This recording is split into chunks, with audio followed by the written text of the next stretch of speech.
to do the evaluation.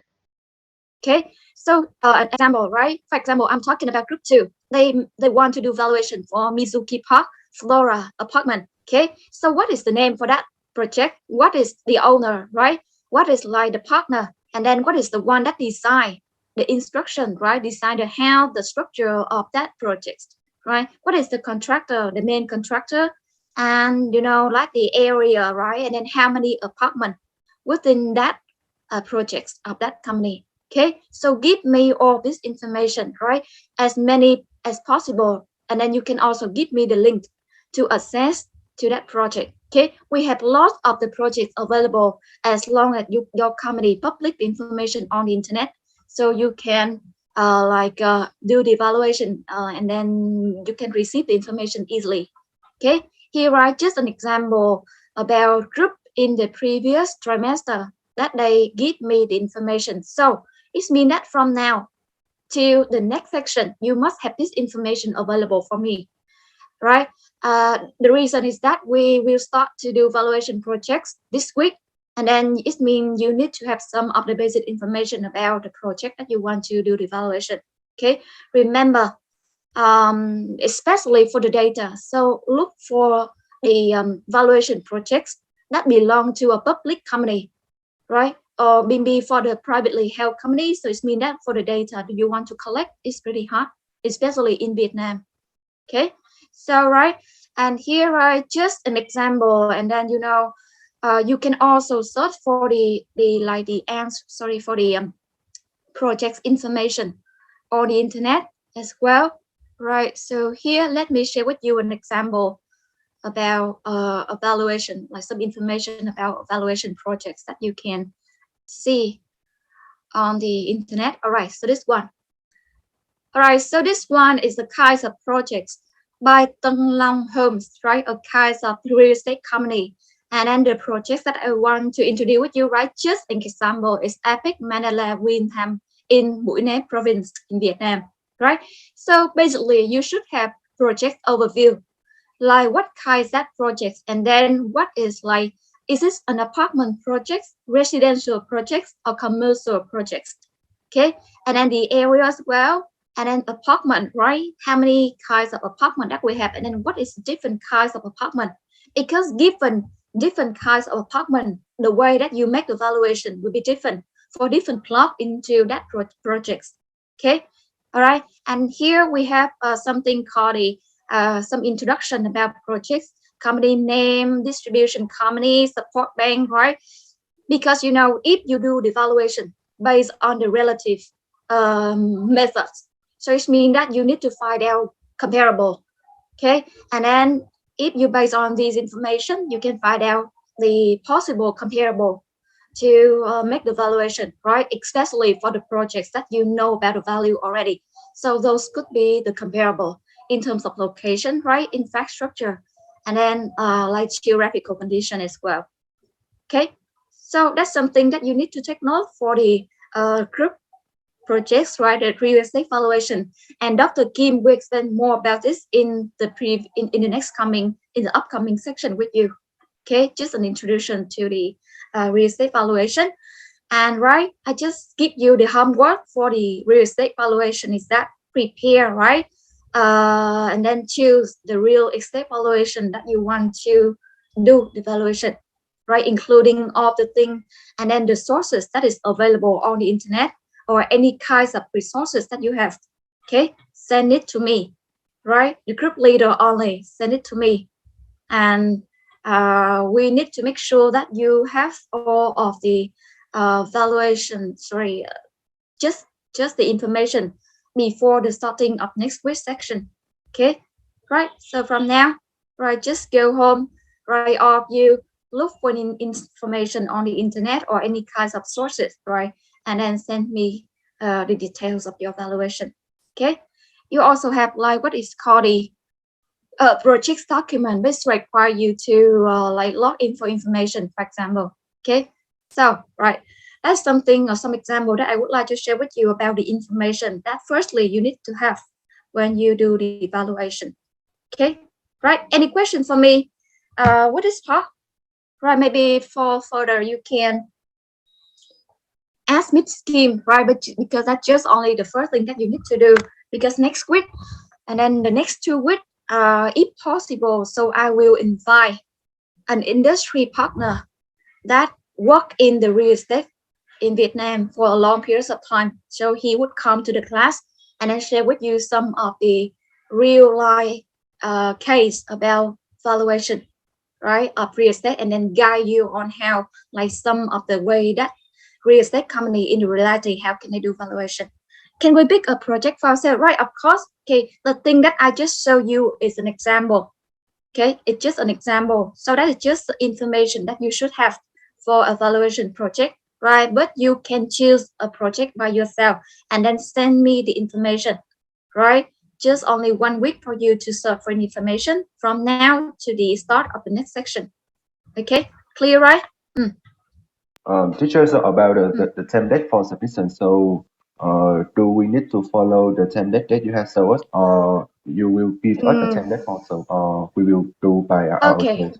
Okay, thank you, Gung, for that question. So, the template is just for reference, right? Just for reference. However, as I see from the previous student, they just prepare their own template, and then that add them more point for the creativity.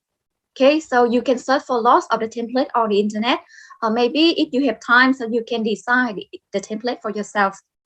Okay, so it's okay, it's all fine with me, right? Okay, and then I will tell you about the content of the group project valuation in the next section, right? But now for this section, just only let me know what is the information that you find, that you can find for the group projects, right? The one that you want to do valuation. Let me know, let me know that, right? By giving me the information and then the link to your projects on the internet. Okay, right? Clear? Anything that you want to ask me before we move to the discussion of the question? So about Mm. submissions, do we will submit via email or on the e-learning?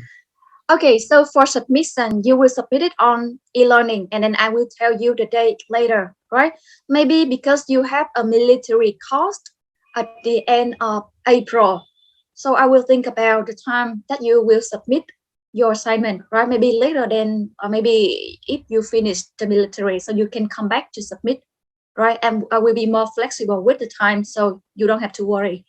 Okay, as long as you like spend the effort to complete the real estate projects, right, comprehensively, and then like well prepared. So I think that I will give you more time needed. Okay, similar to the other course, because this just like one of the last course for you as a student, right, as university student. So I give you like more opportunity to prepare, right? As you know that you quite busy, right? So maybe I will let you know the deadline later, but don't worry, because maybe after you finish the military course, so that you will have to submit the assignment. Mm. Okay, right. Any other things you want to ask me? Clear, right? Pretty clear, right? Okay, so maybe in the next section, I will share with you the content, right, of how we complete the valuation report and then the step as well, right? We also have some of the like reference material on your e-learning, so you can download and then to read it, right? Some of the step in valuation, you can read that part at home, and then the template that we have, right, you can refer to that as well. Okay, so we just study the first two methods of valuation. The first method is what we can use the comparable in the market, and then use the data from these comparable, and then use it to make the valuation for the project that we want. The second method that we just learned previously in the previous week is the DDM, right? Dividend discounted model. That is a kind of method that is quite necessary when you want to value a stock of a company, right? Dividend discounted model. And then this is also the thing that we learned today, right? That we preview today. Okay, so clearly talk about dividend discounted model. So can anyone tell me what is the meaning of dividend discounted model, and right, how can we use that model to do valuation for a stock? Right? Anyone, please? You just learned that in the previous section, right? So anyone here raise a hand? All right. Any student have the answer?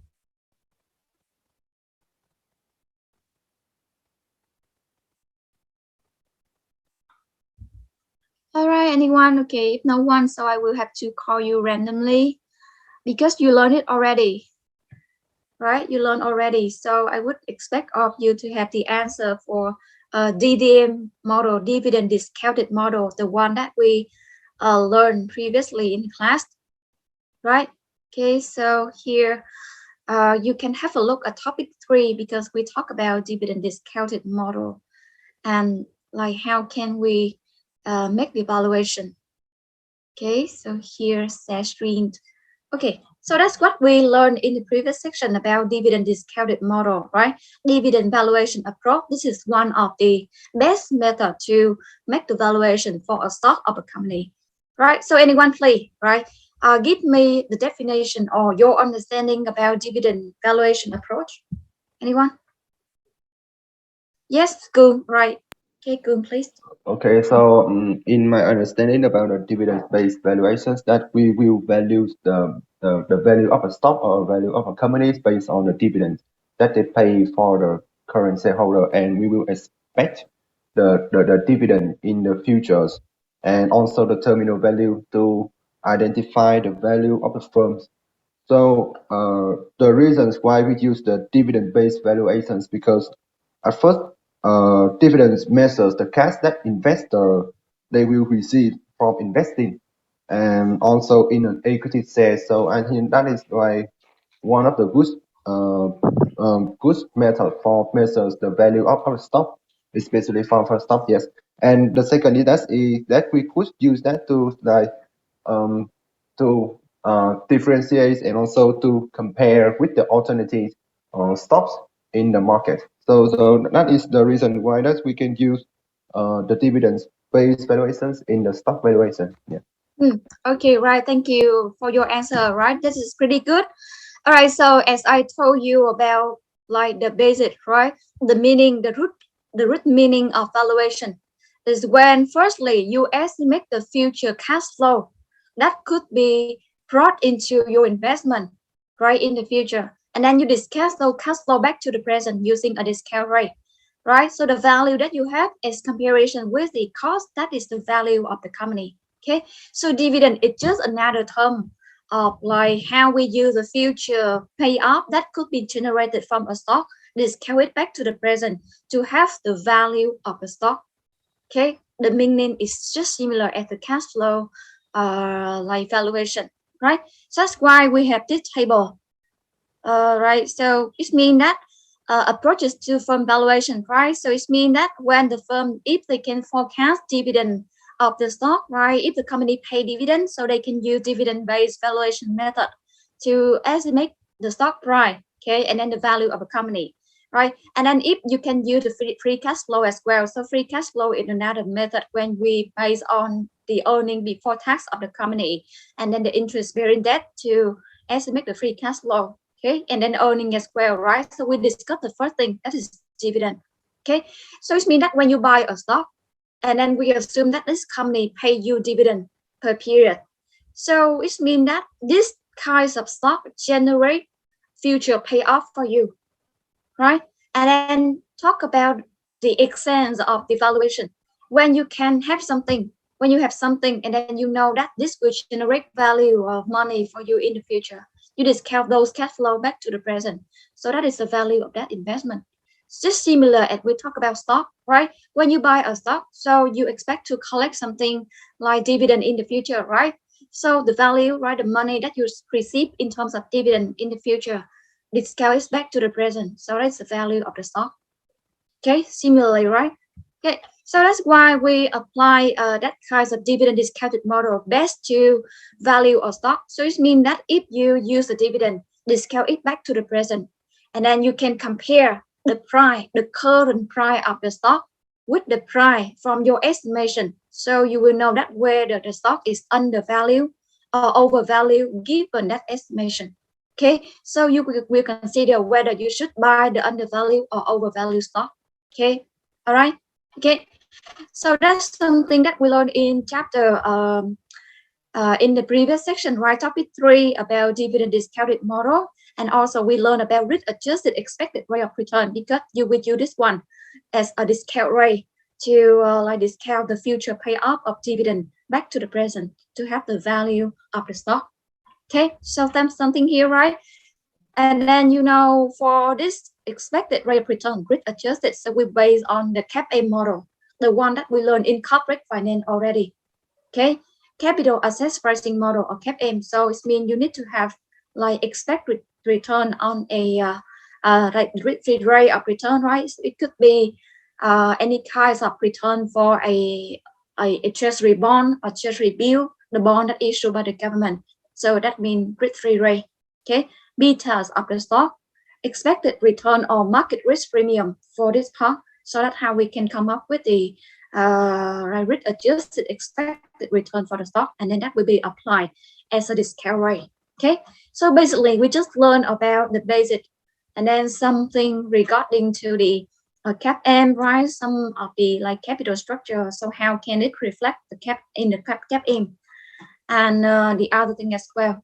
Okay, so I think that if you read the chapter carefully, and then if you preview the chapter carefully, so you can practice the exercise easily. Okay, and one more thing is that you need to like I remember some of the words, not remember, but Dr. Kim told me that in the previous section many students didn't prepare for the case study question, right? But you are required to do so. The case study question are pretty important, and then that will be attributed to your participation assessment.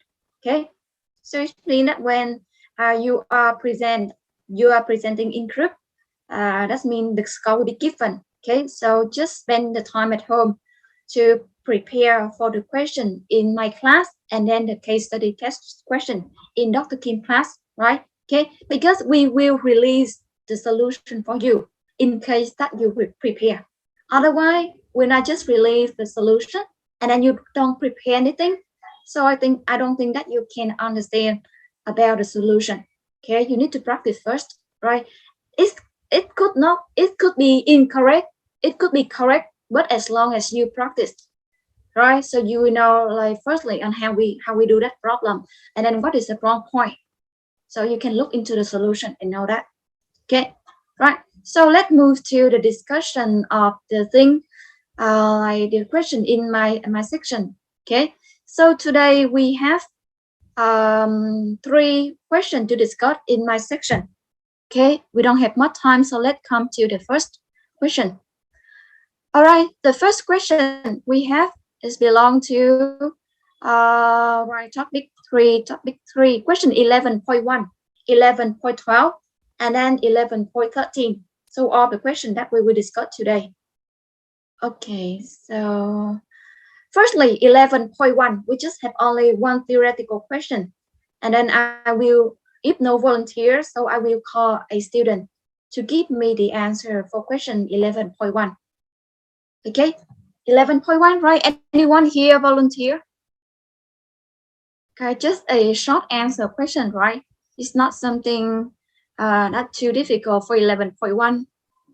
So you can raise your hand if you have the answer. All right, so because we don't have much time, so I see here no student raising the hand. Okay, so I think I should call you randomly from different group, especially for the group that I haven't called anyone. So I will look into the group list and see that is anyone that I haven't called you. So I will call you. Right. Previously, we have some students that present already. Việt Cường, Thu An, Viên, Diễm, Như Trâm, Quang Nguyên. All right, we have those students that present. Maybe I haven't called group 4, right? I haven't called group 4. Okay, group 4 already. Diễm presenting already. Group 3, I think so. Group 1, group 6, group 6, group 6. All right, so maybe I call up all of the group. So now I start with group 1 again. Okay, group 1, please. Anyone here volunteer? Okay, and then the hand from Nhiên. Right, okay. Nhiên from group 5. Can you share the screen and then give the class the answer? Yes.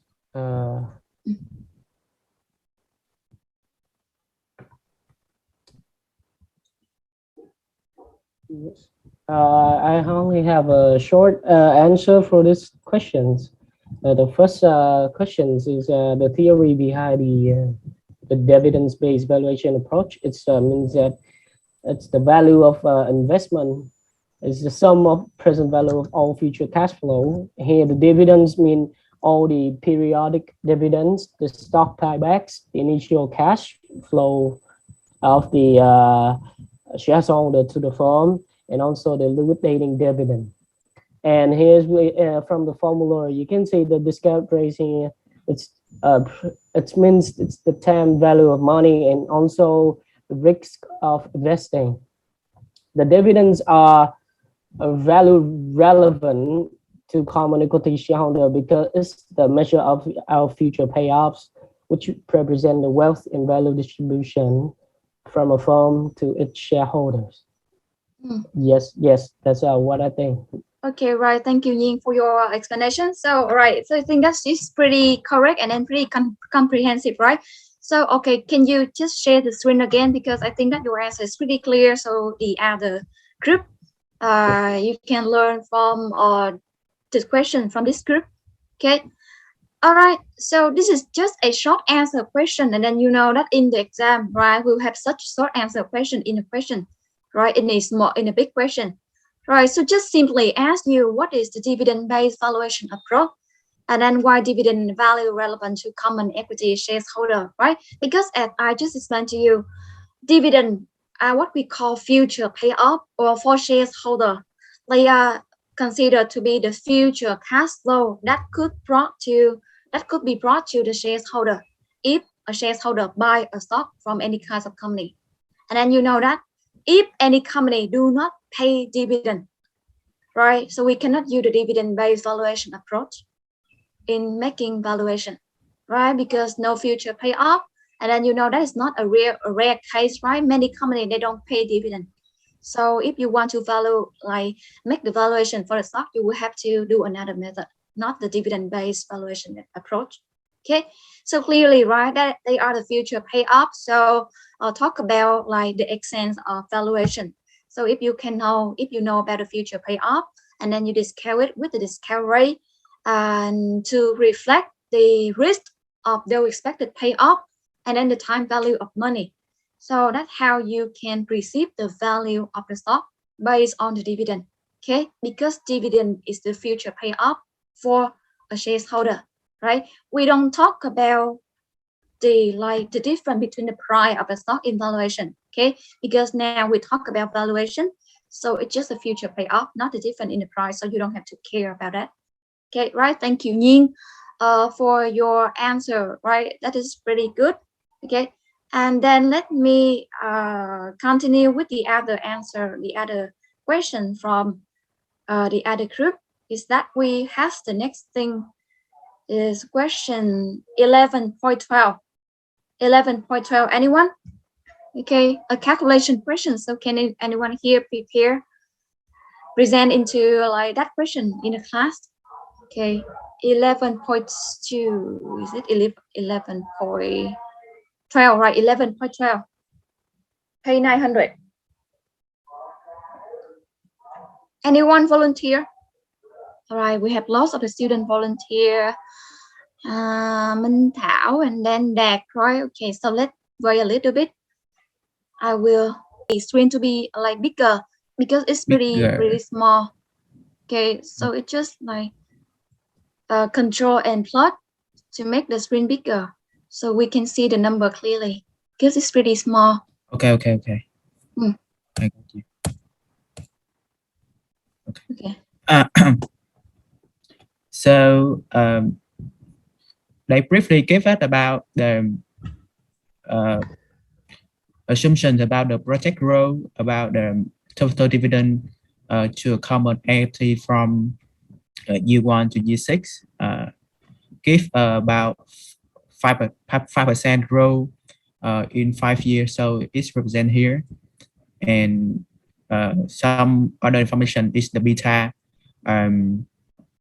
the use on treasury, risk premium, and some price of the stock. So the question A is quite easy. It required to calculate the required rate of return on equity at the beginning of year one. So in here we apply the CAPM. We have the market beta here is 0.71, risk-free rate is 3.5%, market risk premium is 5%, and we apply the CAPM in order to calculate the rate of return on equity. So this is the question A. In terms of the question B, they required to calculate the sum of present value of total dividend for year year plus 1 through year plus 5. And here we have asked the question, give us here we collect its inputs from the project dividend from year plus 1 through year plus 5 here. As you can see in this table, I just second input and calculate present value by a basic formula. Yes, yeah, as you can see here is equal the future value and divide by the rate. And yes, this formula is quite easy, right? And apply the same formula for the following years, and then we sum up the present value from year 1 through year 5 in order to compute with the sum of present value.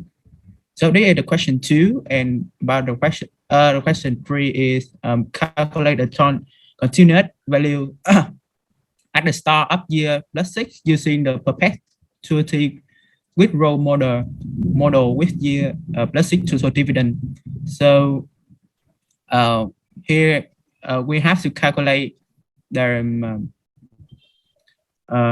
growing perpetuity. So in apply the growing perpetuity, we have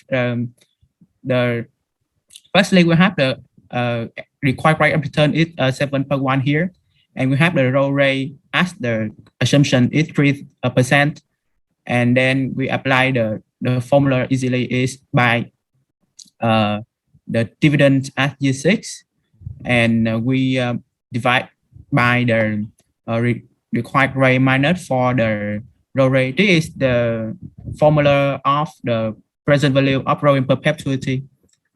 We already learned it, and then we come up with the continuing value at the start of year 6 plus, and then we discount it back to the present value. Yes. Okay, right. Thank you, Dak. Right. Just let the screen to be on the screen. All right. Thank you for your very comprehensive presentation. And okay, so I think that your answer is pretty good. Great. All right. And then you know that the thing here, right? Because from the previous, because you know the thing that you learn here is from a different textbook. So that's why they use continuing value. But from the previous textbook, we use terminal value, right? So this is okay. And then you need to know that continuing value or terminal value is the same. Okay, so you can replace it into terminal value, and then just in case if the question asks you terminal value, so it's just also the continuing value. Okay, so here, right, just simply as we apply the perpetuity with growing factors, constant growth factors, right? Perpetuity with constant growth factors, so it means that with perpetuity, so that will bring you the same cash flow every year, and then at a constant growth rate, right, from now to like forever. So that's why you can apply the golden growth model that you learn in corporate finance and also in this subject. So you can apply into the estimation to have the continuing value at the start of year 6, or maybe you can say that at the end of year 5. That is also fine, right? And right, discount it back to the present to have the present value of the continuing or the terminal value. Okay, so discount it from year 5 at the end of year 5 or at the start of year 6 to the present. Okay, all right. So right, I think that is pretty good. Okay, thank you, Dak, for your group presentation. Okay, all right. So let's continue with the remaining question from Thảo, Minh Thảo, D, C, and F. Okay. Can you share the screen, Thảo?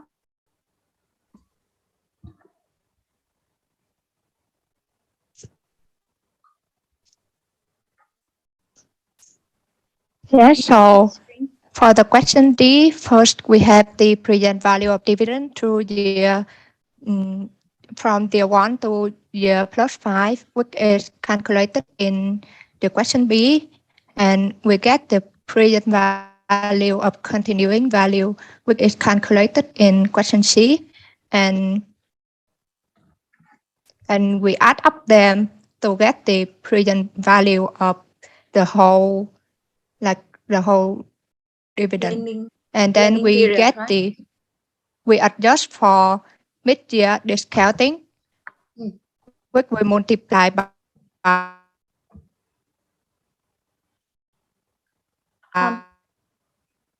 Sorry, Thảo. 1 Sorry, plus Thảo. the return on equity divided by 2 to get the total present value of common equity.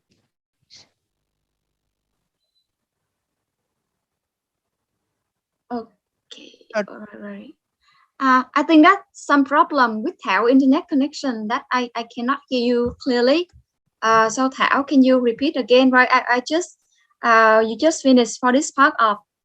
I just hear you when you finish the part for adjusting the mid-year discounting, and then right, can you repeat for the next part of total present value of common equity? So how can you come up with the total present value of common equity, and then later on? So we take the total present value of dividend, we multiply by the adjust for mid-year discounting, and we get the total present value of common equity.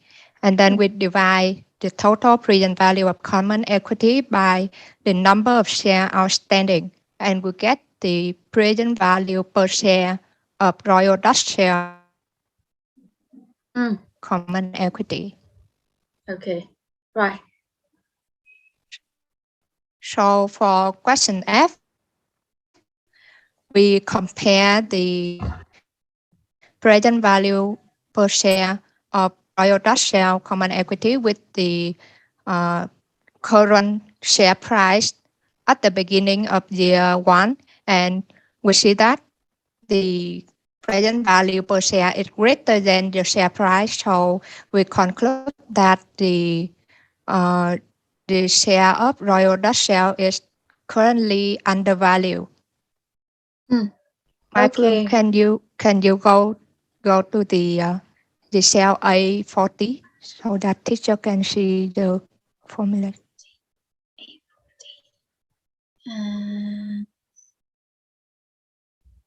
Which cell again? All right. Okay. Right. Thank you. Okay. All right. Thank you, Thảo. Right. Even though your internet is not good, but I think that you're trying your best to present the answer.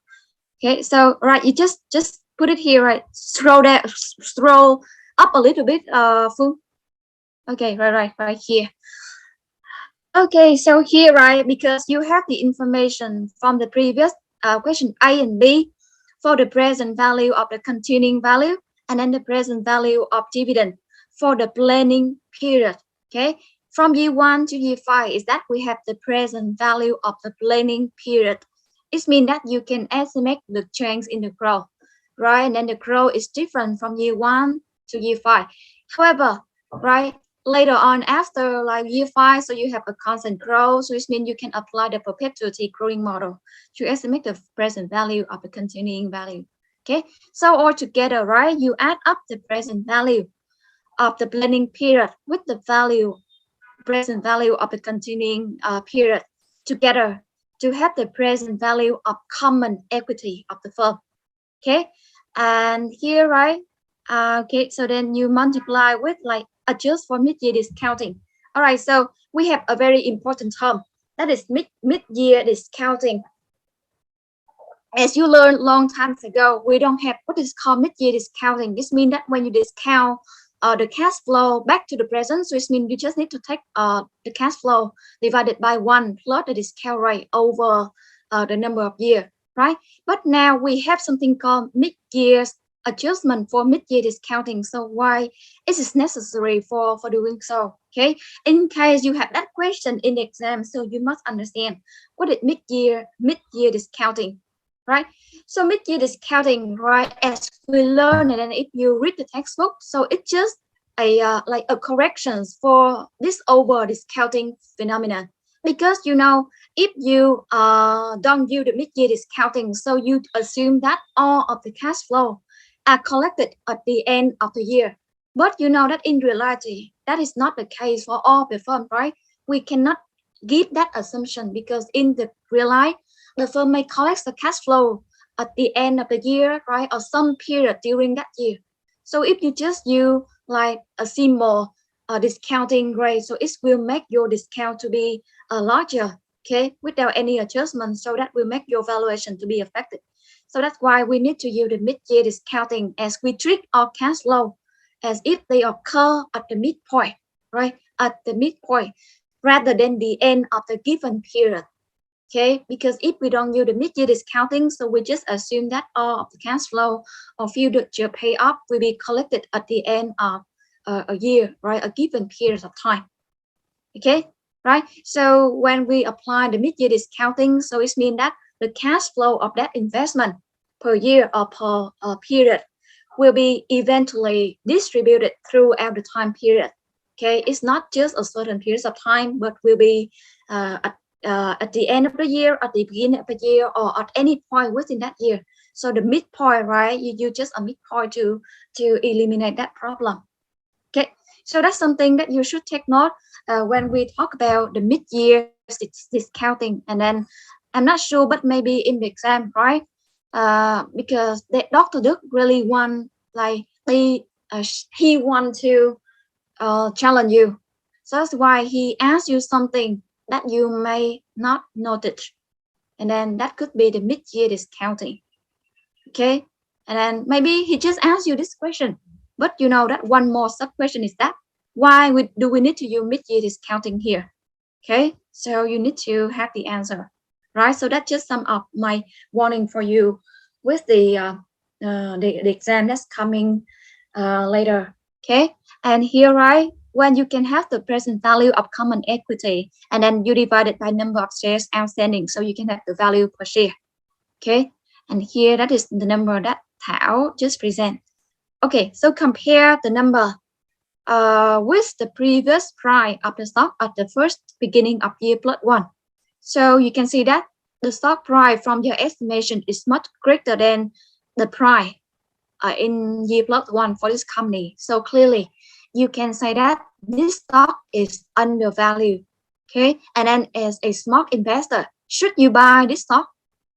What do you think? If you know that the stock is undervalued, so would you buy this stock in the market? Anyone? Okay, if you know that the stock is undervalued, right? Would you buy it? Yes, of course. Of course, right? Okay. Thank you, Anh. So correctly, right? Because you know that the stock is currently undervalued. So it means that if you buy the stock here at a lower price, so in the future, so that will bring you more payoff, and then in the near future, you can sell the stock at a higher price, for example, and then that bring you more profit. Okay, right? So that we just finished for question 11.12, right? And then let's move to the last question. Is 11.13. Okay, 11.13. We just have only 3 questions, so I think that one student will present all that 3 questions for me. All right, so any volunteer for question 11.13? All right, so Hoa, yes, Hoa. Okay. Yes, I can hear you. Yeah, I can hear you clearly. Hoa. Okay.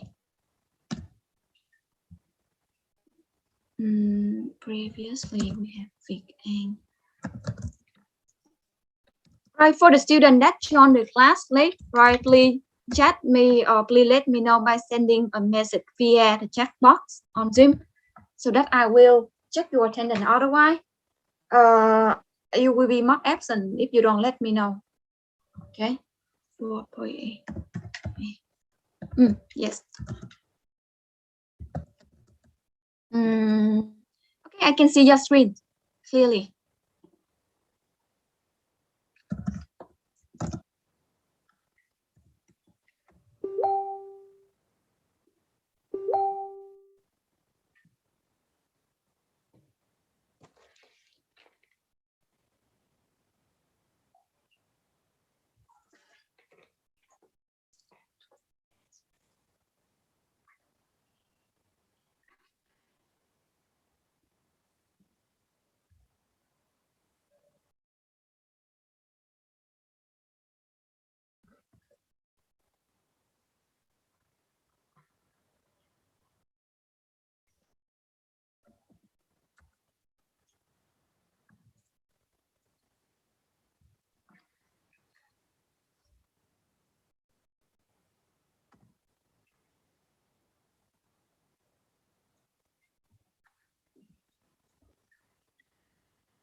Mm.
Mm.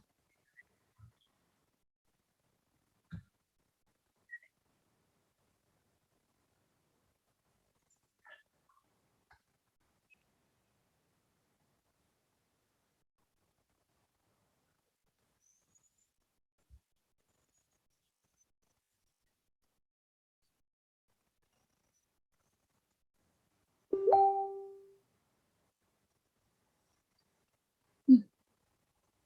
Mm. Okay, right. Thank you, quite right. A good, very good presentation, right? In terms of like the calculation as well as the explanation for the answer, right? So clearly, right? Can you scroll up a little bit? Okay, can you scroll up a little bit? All right. So here clearly, right? That is when we apply for question A, clean subplot accounting approach. So for the clean subplot accounting approach, so maybe you will have to like understand, right? Even though that's just a theory or theoretical practice, but we have the difference between clean subplot accounting and then dirty subplot accounting, right? And you know that for the clean subplot accounting, so definitely we mean that the change in equity shareholder, right, which is not the consequence of transaction between shareholders, such as shares repurchase, dividend, and then all of the other things that are presented in the income statement. Okay, so clearly, when you estimate the change in equity, right? In this question, they ask you about here the price projected total amount of dividend.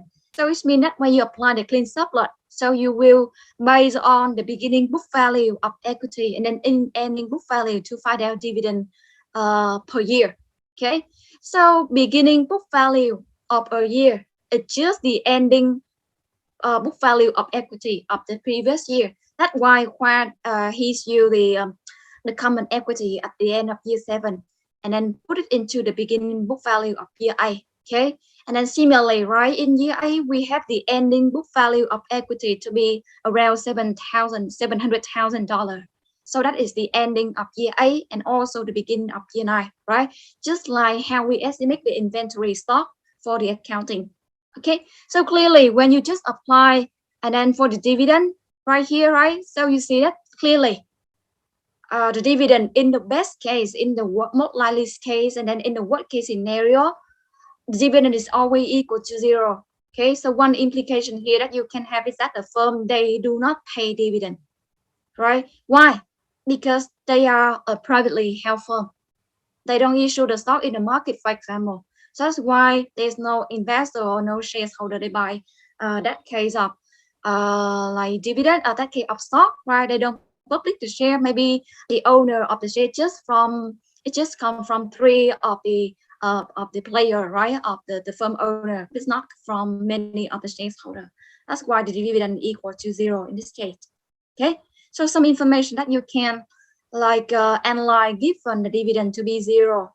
And then at the same time, this also asks you for question B, is that why we have ending book value of common equity. And then we have what is the value of equity for this company as at the end of year 7. Okay, so the planning period is 5 years, right? From year 7 to year 12, so 5 years. It means that you discount all of the future payoff, right? Of the future, like common equity back to the present to have the what is called the value of equity for this company. And then in this case, they just ask you to ignore the mid-year discounting adjustment. So that's why you don't have to apply the mid-year discounting adjustment. Okay, just remember to apply the mid-year discounting adjustment when the question asks you to do so. Okay, otherwise you just apply the simple or the normal method. Okay, so clearly, right, we discount the book value at the end of year 12, right? And then back to the present at year 7. So that is how we estimate the present value at the end of year 7 for the future cash flow in year 12, right? The future equity in year 12, right? And then here for question C, how do these valuations affect your the management of MSC about adding gasol, right? So I think that Khoa just present very clear for you, and then you should pay attention to question C, because that is the question to ask about your understanding.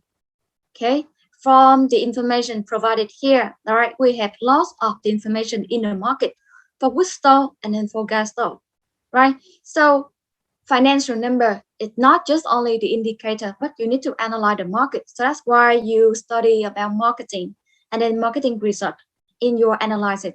Okay, you need to analyze the market to see that the condition is good for you, for the company to add in gas stove. And then what is the probability of that 3 scenario to happen? Okay, you need to assign the probability for the best case, the most likely case, and then the worst case as well, based on the risk, the current risk of the country and then of your company. Okay, right? And then here, right, we have some like estimation for the growth rate for the worst case, most likely case, and then best case. So overall, right, if we like, even though we pay attention to the worst case, but that will not cause some of the severe, right, decrease in the revenue for the firm, especially for the first 2 years, right? And later on, right, the payoff is 0. So it means that it is good for the company to add in gas stove production, gas stove product into their production, just to increase the revenue and then to approach the market that is growing in gas stove. Okay, so right, I think that we just finished for today's revision, and then we only have 3 problems to discuss. Okay, so again, for any of you that haven't completed this question, okay, read it at home. I will post the solution on e-learning for all of the problem that we have today.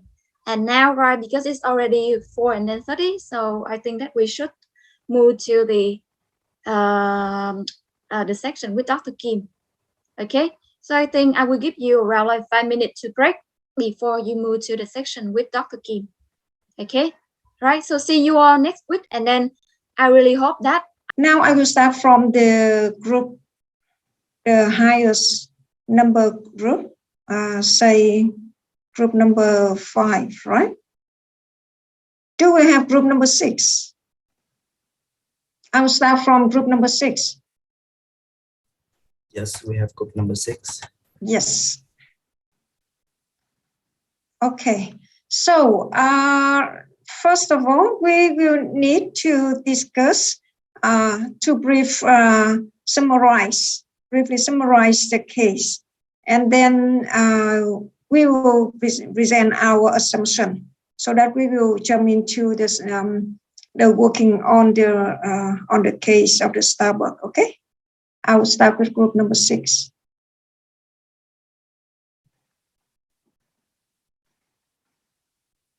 You want to share your screen, or you want me to share the case number 6, the case Starbucks now, group number 6?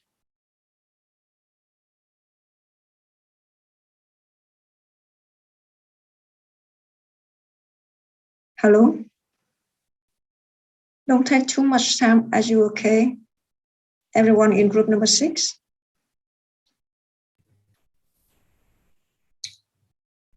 Teacher? Yep. I'm sharing my screen. Can you see it? Sure. See it. So let me have a brief about our case study Starbucks today. Mm-hmm. Yep. And about Starbucks, we will have the three financial statement, income statement, balance sheet, and cash flow statement from the year 2010 to through 2012. So now we have to estimate our cash flow from the next 5 years. It means that from year 2013 plus 6. And here are the income statement in dollar amount. Mm-hmm. Here's the balance sheet in dollar amount. This is the common size table. Okay. And here we have the consolidated statement of cash flow.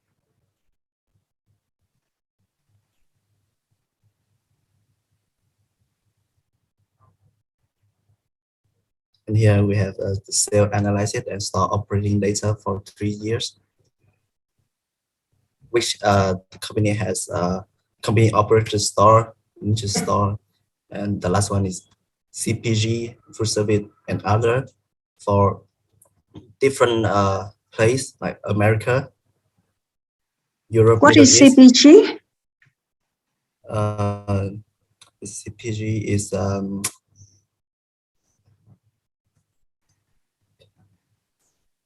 let me remember a little bit. You read, and did you read the definition of CPG? Yes, Can someone I explain that? Someone of your group? What is that stand for?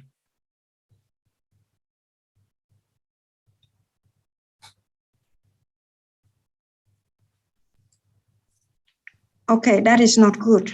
Keep going. You guys should prepare it properly. Okay? Keep going. We have for Americas, Mm-hmm.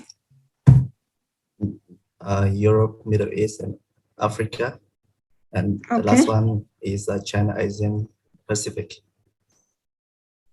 And there's extra information that we should notice about is market equity beta at the end of our 3 years is 0.75, and risk-free rate 3%, market risk premium 6%, and Starbucks has 749.3 million share. Mm-hmm. So do we have to brief the required number 2? And these are some calculation that we have must prepare at home.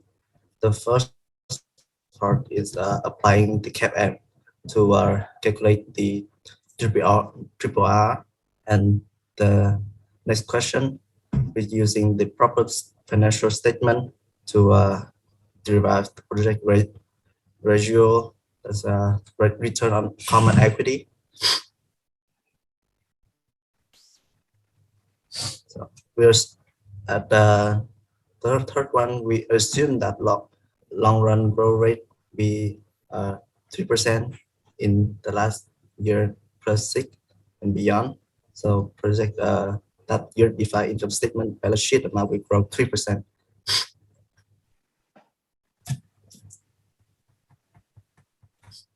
So we use the triple R at question A to as a discount rate to compute the sum of present value of ratio.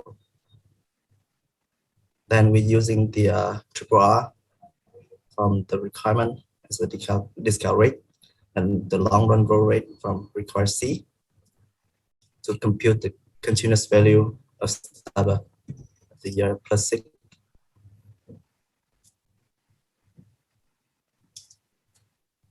And next we compute the value to book ratio.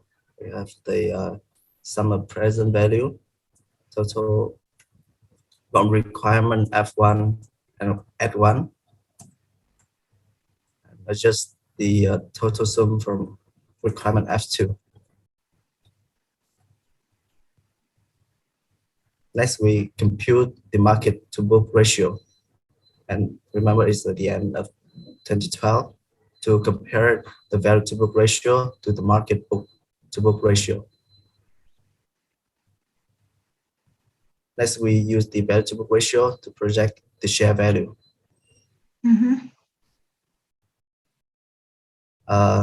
By compute common equity share value, and we used another case in case chapter 11 and case 12.1 in chapter 12, case 30.1 in chapter 3 to compare the value estimated and that you obtain from this case. And the last part will be analyzing Starbucks share price by using the value earning ratio, price earning ratio, price differential, and reserve energy.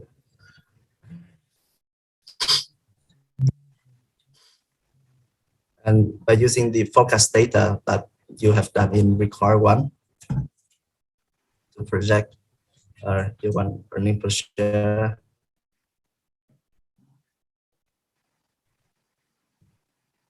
Okay. And you want earning per share forecast and using the share price at the end of 2012 to compute the price earning ratio, and then compare the value earning ratio with its price earning ratio. So that's on the most point that you should pay attention.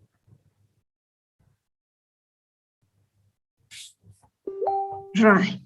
So which part have your group finished? What is the most challenging point when your group did this case?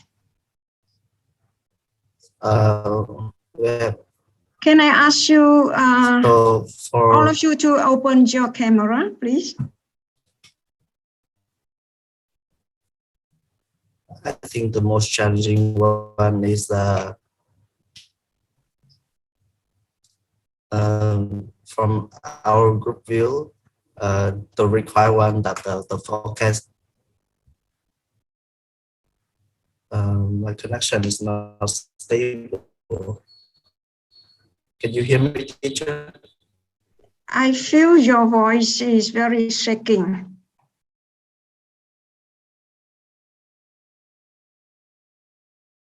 Yeah, so of course the forecasting is the most challenging as one of your messages. And another thing is that the figure is of course is important, but more important is the notes to the figure. And the notes to the figure will sometimes it hides something. It hides something that is not shown, not presented from the financial statement.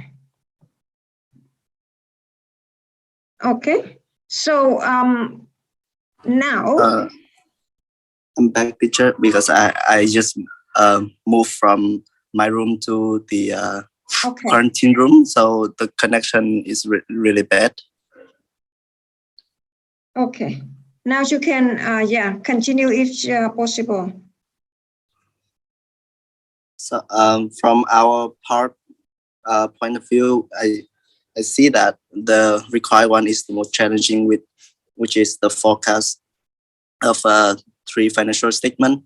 We have already finished the required 2 part 1, and about part 2 we are not sure about is that we are finished it on, is it right or not. Okay. If you haven't finished on, then you can present what you done, and and of course every part we need to mention first our assumption, because regarding to this case we will do a lot about the forecasting, and also in terms of the valuation, because this case will set up our set the foundation for our valuation. So now we have to, when we present something, we need the assumption as well, and that assumption should be our best knowledge. Okay, based on our best knowledge, that is the assumption, right? And as thoroughly as possible. So now I would like your group 6 to present the first part of your work.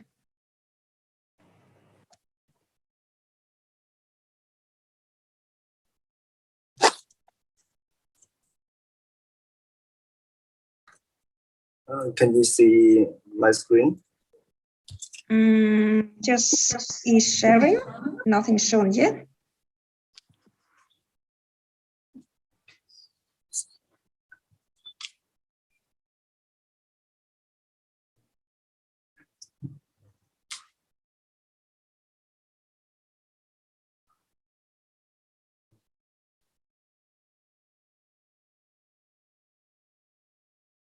I still haven't seen it.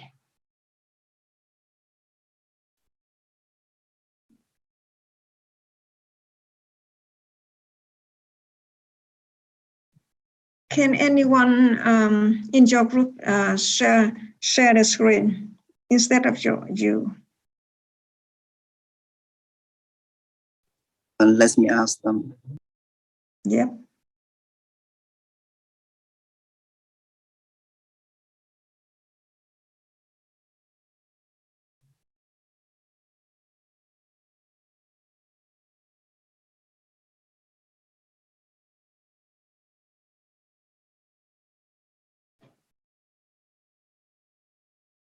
And please remember that you have 2 weeks to do these cases. So you have no excuse that you can't do it. Okay, and this is the group work. It's not your individual. To be honest, I believe that individual work is the best appraisal, a best assessment for each of us. That's the best case. But because it's the big case, so you can do in group, but you have no excuse that you can't finish it. Okay?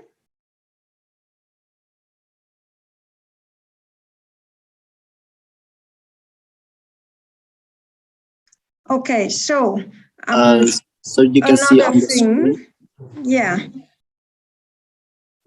I see here that you use the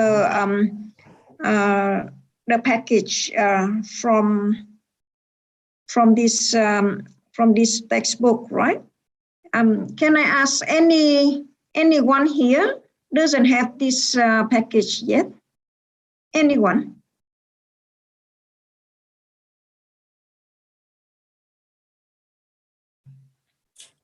Actually, I searched for another case and that have similar format that I downloaded. We don't receive any format yet. we can use this format. We can use anything that is best served for your work.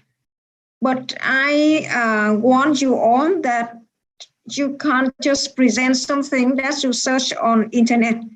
We don't stop you from searching for internet, but you need to understand what you are doing. You can't just copy it. Okay?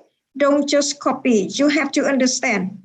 Even I think that your presentation regarding to the summary of the case, I think that is not good enough.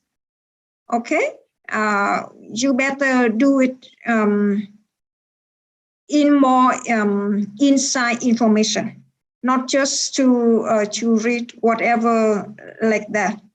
Because the figure, maybe you have to present what figure is the most, outstanding, that you need to notice the most, okay? And what information is the most important, that it stand out and it have the most impressed consideration, right? When you start doing the next step, the requirement. Okay? So now, can I ask you to present what you understand? And everyone, please raise a question. Because if you don't raise question, it means that you agree. Yeah, and then you let this case pass without any analysis. And that is not good enough. Okay, so now can I ask group 6 present your work? Can you go back to the data sheet? Yeah. So this is the data that I have transferred from the picture in the case study into the function. That first I have the balance sheet data. Oh no, this is not. No. Okay, so by the way, when you present this one, can you show the whole package so that everyone can share? You can also share this into the chat window so that everyone, if you don't have that package, you can use that. I actually have the package which is older than this one. Older. It's version something 7. And we will use this chance to explore, to understand this package so that everyone can use that for your personal optional. Okay, it's up to you guys. You can do manually or you can use this package. It doesn't matter. Of course, if you want to use the package, it is good as far as you understand what you do. Otherwise, it will just mess up more. It's really a big mess if you don't understand and you just key in whatever and you destroy the package and you don't know why it just going wrong. Okay. So who have the package? We can share and we can discuss it now and we can use this package, okay, to present this case. And I think that this will be the best one for us to understand thoroughly, okay, how this package is built. All right.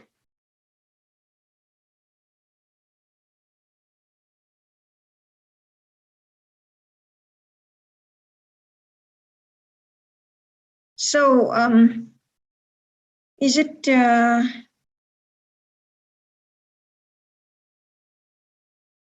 Nguyen?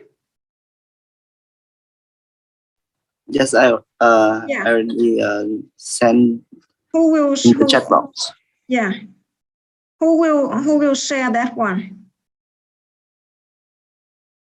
to present that?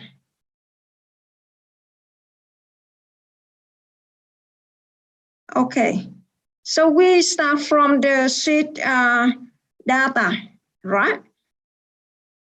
We see here. I encourage you all to raise questions, and we need to analyze. We need to understand the structure of this package. Okay. Actually, I intended to give you guys a short analysis and discussion about this package. But yeah, luckily, thank you that you already shown this one. And first we have the balance sheet data because as we see in the case study, the number doesn't have the decimal number, but in the real report there's decimal number, so maybe there's some misleading, there's some error, small error, just only about 0.1 or 0.5 in the total that I use the Excel function. So please skip it. And for this is because this is the template, so there's some more extra value that doesn't have in the case study, like the other current asset. So I will keep it blank. Can you move down? Can you go down? So you can see the data. This is mostly the same as in the case study, as the balance sheet, income statement, and the cash flow statement. And beside on the F column, there are some note that explain the step for this template. Move down.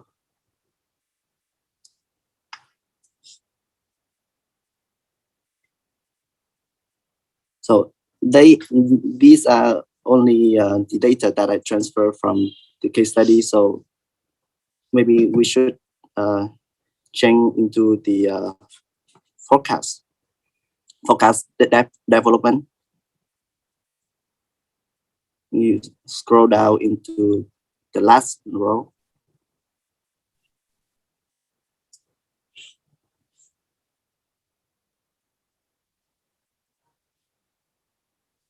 Keep going a little bit.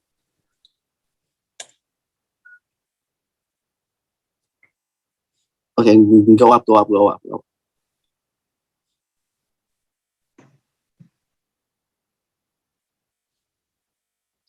A little bit. Lên xíu nữa. Lên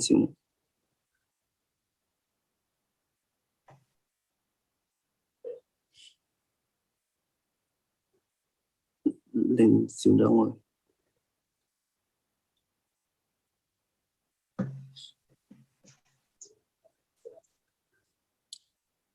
Cho lên một xíu nữa được không?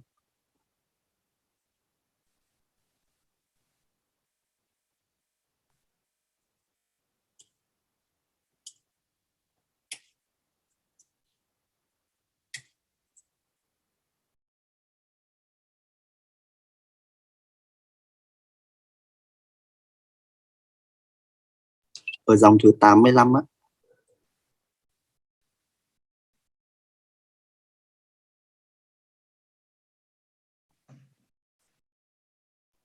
So this is the data, and this is the data about stock operating data for the year 2010 to 2012. We have 3 market: America, CIP, and EMEP. That I already showed you in the case study. So each of them have the data about new store opening during the year that they expect to open in the next year, the revenue, and for kind of store we have company operated and licensed. And first we assume that for America's market, new store company operator, we have 350 new store open each year, and for license is also 350. For CIP market, that in down, and here we have the 300 additional new store company operator each year and 600 new store license each year.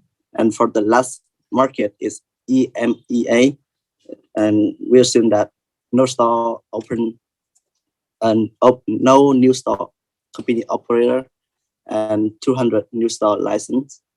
And for the revenue of H1, we assume that the growth rate revenue per kind of store for Americas of we have EMEA here is 2% for both company operated and licensed. And can you go up? And Okay, where do you have this assumption? And I get this assumption by random. Huh? You sure by random? You didn't read the case? I asked some of my friends, and they sorry the forecast is random. You guys didn't read the case properly. It is not random. It should not be random. Okay, it is not a random one. It's you need to link to the information. Okay, don't treat forecast as the random one. Otherwise, your forecast will become disastrous, and your boss will sack you because of that. If you just forecast for the sake of forecasting, and if you go to the business and you just forecast like this by random, then your work will be rubbish, and they will just throw into the bin. Okay, it should be the best knowledge. And to forecast this, you have to read a lot. And if you guys read, can anyone show me where can you find all of this information? You need to work harder, okay? You can't just search on the internet of this case, and then you just take the solution from that. You need to better, instead of searching for the case, you need to dig into the information in the textbook. What scenario is, okay? And to look for it rather than you spend time searching on internet for this solution. I know. Remember that I teach this, okay? And I know other previous course, what they did. So if you search for this, I know what similarity it is. So don't do it, okay? You need to at least to understand, and you have to know which part is incorrect, okay? And what part can do better, can do differently. So anyone can tell us where is the assumption? Where's the information for this? It's not random. So this is wrong. So can you ask another group to present that? I will try my best to give comment and talk with them. And I tell you all, if you don't work hard, your mark is not good. That's the first thing. And the second thing, when you go out to the business, to the industry, you would not, be able to do it. You can't do your work with this knowledge. Yeah, it is in the notes. And as I told you before, the notes is even more important than the figure. The notes is what they already did. They already worked really hard to give us the notes. And you should understand that the notes is what you have to do in reality. Or your company have some outsource or other department to do the notes, to do the market research, to do all the research about that. Okay? I'm really worried for you guys if you study like this. Okay? You need to work harder. You did a good job in searching for the file, for the solution, but you don't understand, and you didn't work hard on the scenario. So, can anyone do like this? Your group, if your group doesn't do better, then your group can't have a good mark in the continuous assessment. Okay. So anyone else of your group can do it, or other group? I will ask the next group, group 5.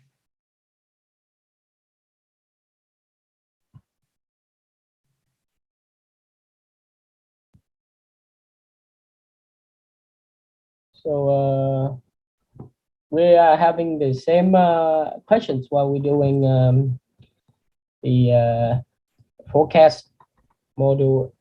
We don't know how many new stores will be open, but we see it from the can I share the screen?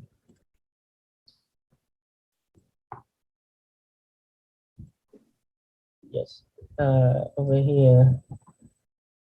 If we when we look at the balance sheets and in the sections of properties, plant and equipment at cost, we see that it's increasing by years. So what we assume is that they're gonna buy more, they're gonna rent more land and build more store in the futures. But from the notes of the problems, we don't know how to calculate the numbers of the number of new store open. If what you mean, this is the not of the case, is that the not of the case, teacher?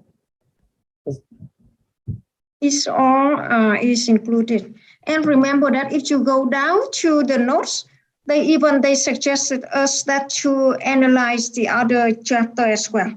They say that the information can be found back or forward. Okay, backward or forward in the previous chapter or the coming chapter. Okay. So is that it's in the book? Yes. That's why we need to analyze. We need to find the information. Of course, in case if you don't find the information, we have to use our best knowledge. Yeah, our best forecast. And that is our assumption. You have to put the notes that this one, you haven't found the concrete, the solid information. So your best knowledge is this.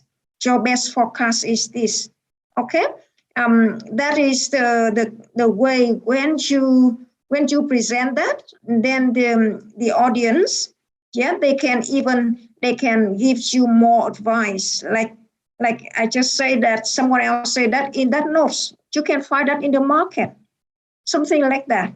Yeah, so the best details you present, you will receive the best feedback, right? So what you give out is what you will receive in return. Okay. So can I ask other group who can do a better job to present this?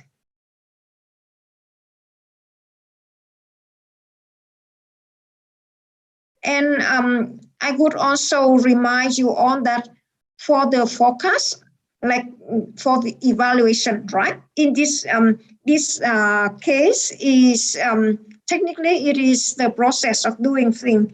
The first thing when you see the financial statement regarding to balance sheet, the income statement, the cash flow, and on the notes, like what did they do, and that come to this result.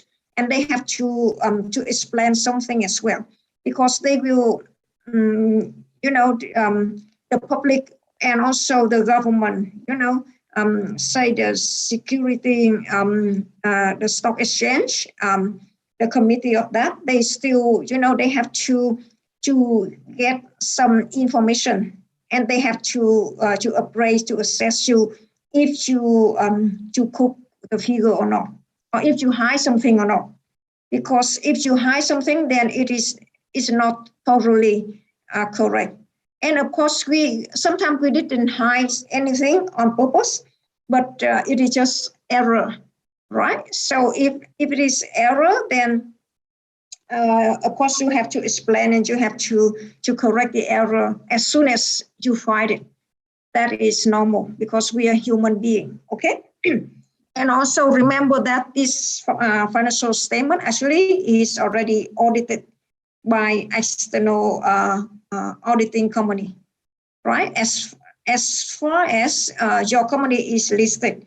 If it is not listed, you also have your own, say, professional commercial chartered accountant who did that, and they make sure that the financial statement are at the best quality, at their best knowledge, their best professional. We say that it is duty, their duty of fiduciary. Okay, so anyone who can present your work. I don't believe that the whole class no good quality work today. Come on, don't disappoint me like this. You guys are putting me down. I feel a little disappointed now. Anyway. Can we present some of the work that we have done? Not the whole.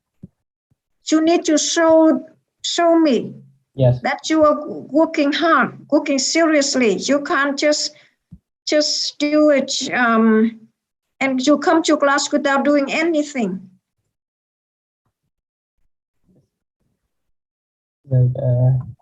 This is the our forecast. First, we will forecast the sales of each regions that the Starbucks currently operate. As in the notes in the textbook, they said that in year +1, 300 new owned and 300 licensed store will be open in America. 200 owned and 400 licensed store will be in China and Asia Pacific segment. 34 and 66 will be in the Europe. So in the forecast for the sales of from the revenues from the store in each region, we put in year +1, +2, year +5. We put in 600 new store open every year. So after that, we plus the previous year with the new open store plus by 600, and we got a new total store in every year in America. And what we have here is the revenues and revenue per store. Revenue per store. So we multiply the revenue per store by the number of current store in forecast year, so that we can have the revenue created by both company owned and licensed store in Americas. We do the same thing with the 2 other regions. and what we got is the sales and the revenues for all three regions. For the consumer packaged goods and other services that being supplied by the Starbucks, the actual growth rate here is given by the and is given by the book by 2011 and 2012, but actually we don't know how to assume how to forecast the revenue from those segments for the Starbucks. So we just use the answer key from the data that we have online. We put in, and we want to ask other group for the assumption. So for the ideas about the assumptions in this one, yes, we don't know how to like forecast those figures for the growth rates of CPG, food service, and others. Should we? Does any groups can help us with the figure out those growth rates? Yeah, if it's if we haven't had any can I continue? Okay, Cường, Việt Cường, yeah? Yes. Did I say it correctly? Yes. So Yeah. I have so You want to present your work? So in this first step, which our team have same quite same calculations like this. However, I have some. So I will have some questions to understand his calculation because we are quite different. First, so I have this question that's for the growth rate for American. So why you assume that it will be 5% in the years 2000 and change for the growth rate in the American market? Okay.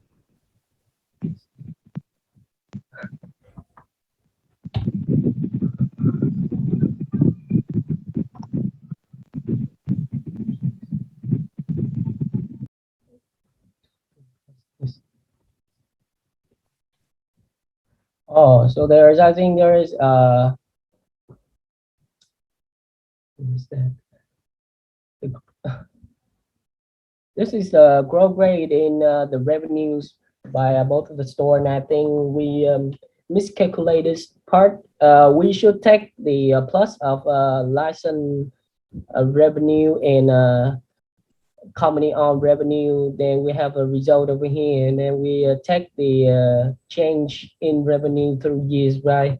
So what we currently do is kind of wrong in this sections, also in these sections.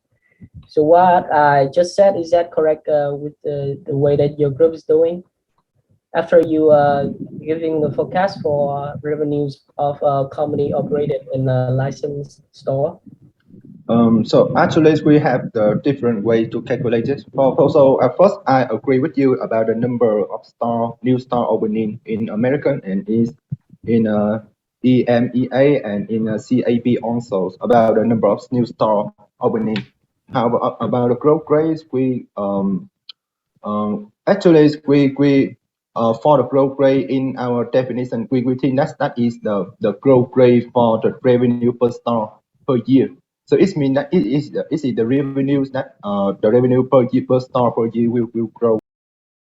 And in the American market, we expect that the American market for Starbucks is a big market and it will be stable. It is in the like the cash cows area. So that is why we also expect that around 5% or 4% about that. Yeah. We do not have an exact number. But however, we base on the number that the research of the food growth rate in that period, since the 2017 to the 2020, I'm sorry, 2000 and 2012 to 2017, and we expect around that number, and we take 5% like you, and also for the CAP and also for the EMEA, when we expect the growth rate. For the EMEA, we expect that for the first 2 years, that will be like around 1%.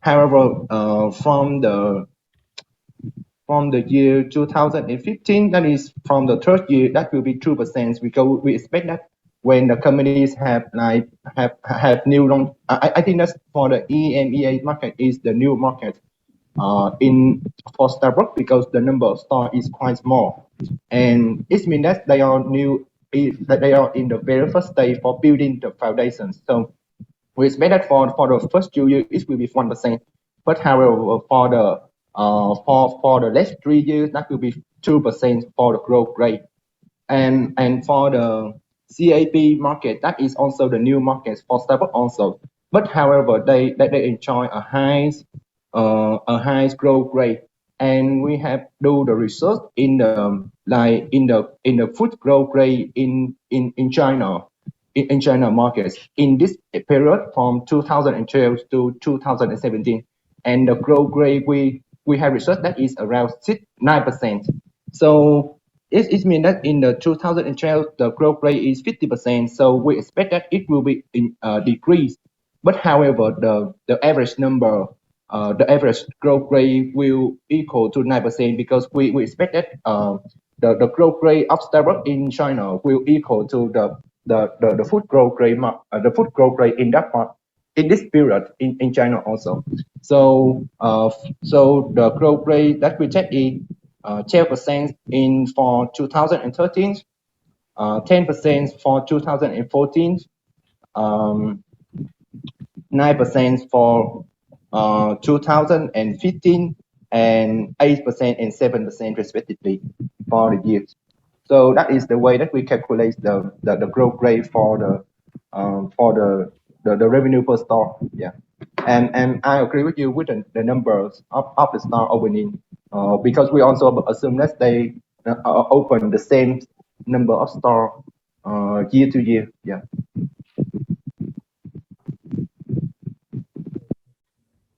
Thank you, Cường. Anyone else have some feedback, some comments?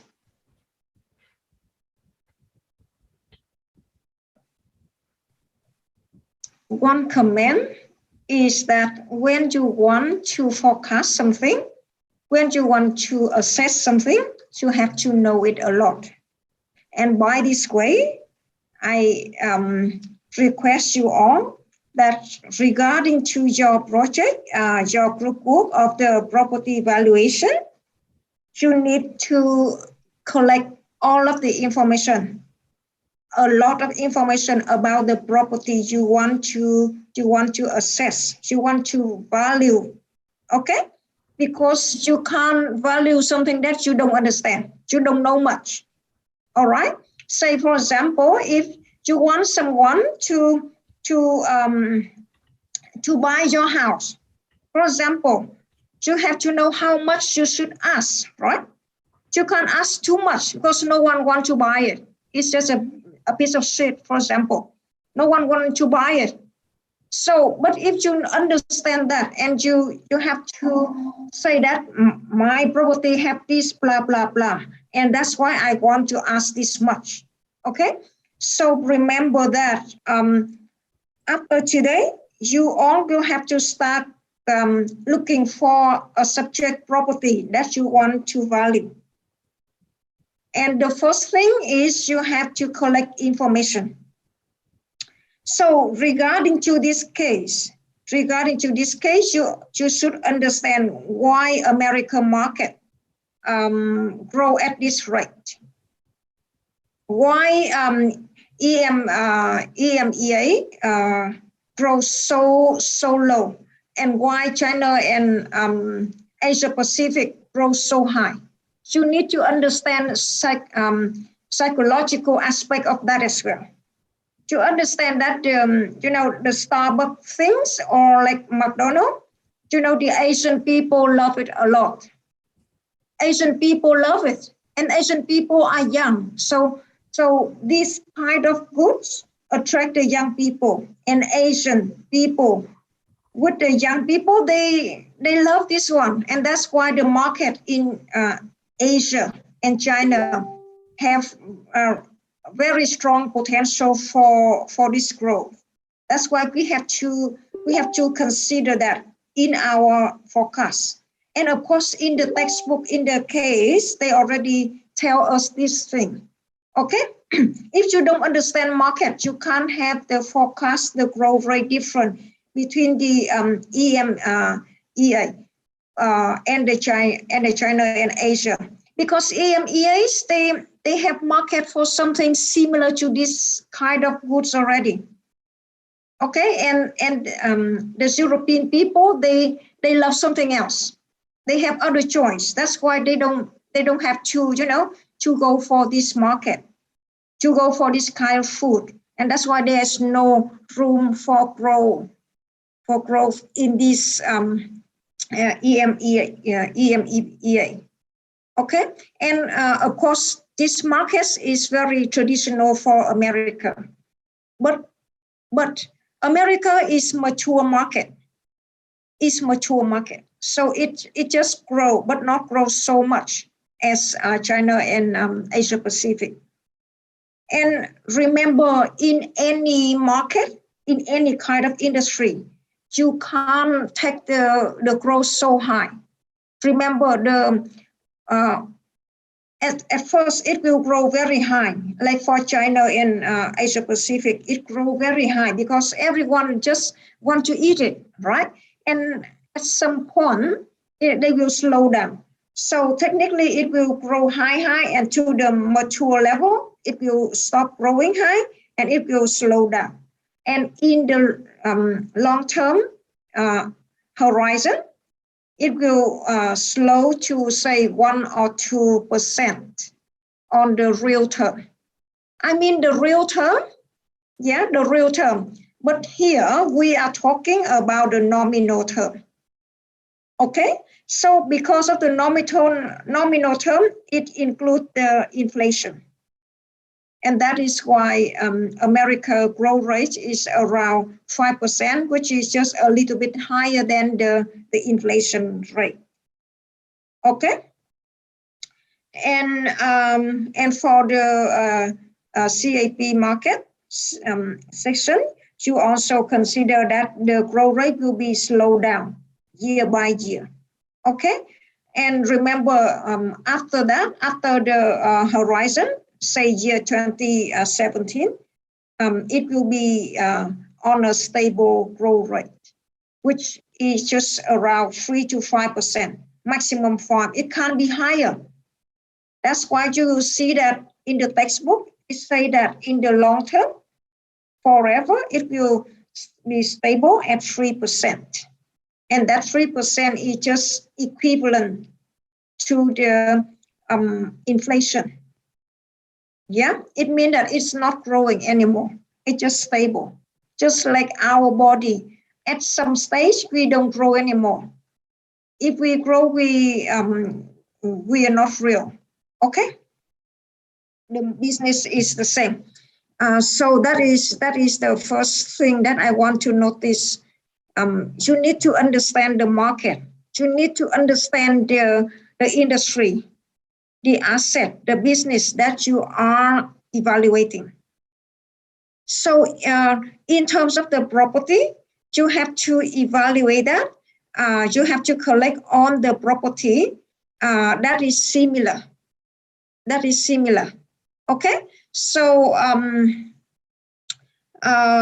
any one of you have different results regarding to the financial statement forecast. Anyone want to present your work? So in the first step, we have the same calculation line in parallel. We have another first step. So could we present that? Yes. Okay, thank you. Thank you. I should thank you because I want to see some good work.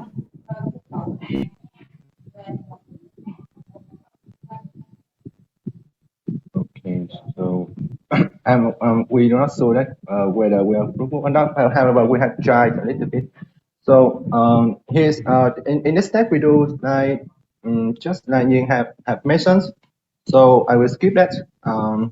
And so from this step, the numbers that we get is that the total revenue we expect for the 5 year from 2013 to 2017, and also that the revenue for company operated stores, licensed stores, TVCs, and food service and other.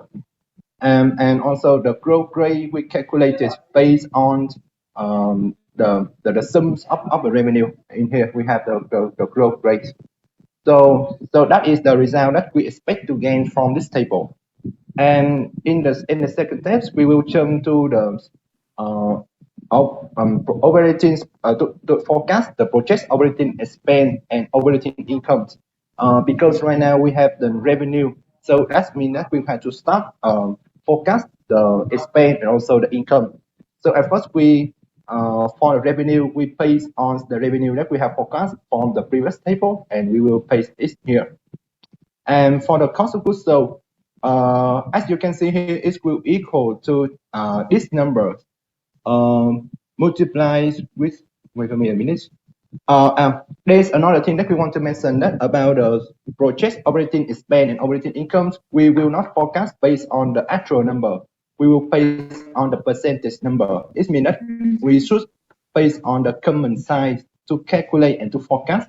So that's most of our work will based on the common size table. So in here for the cost of goods sold and occupancy expense.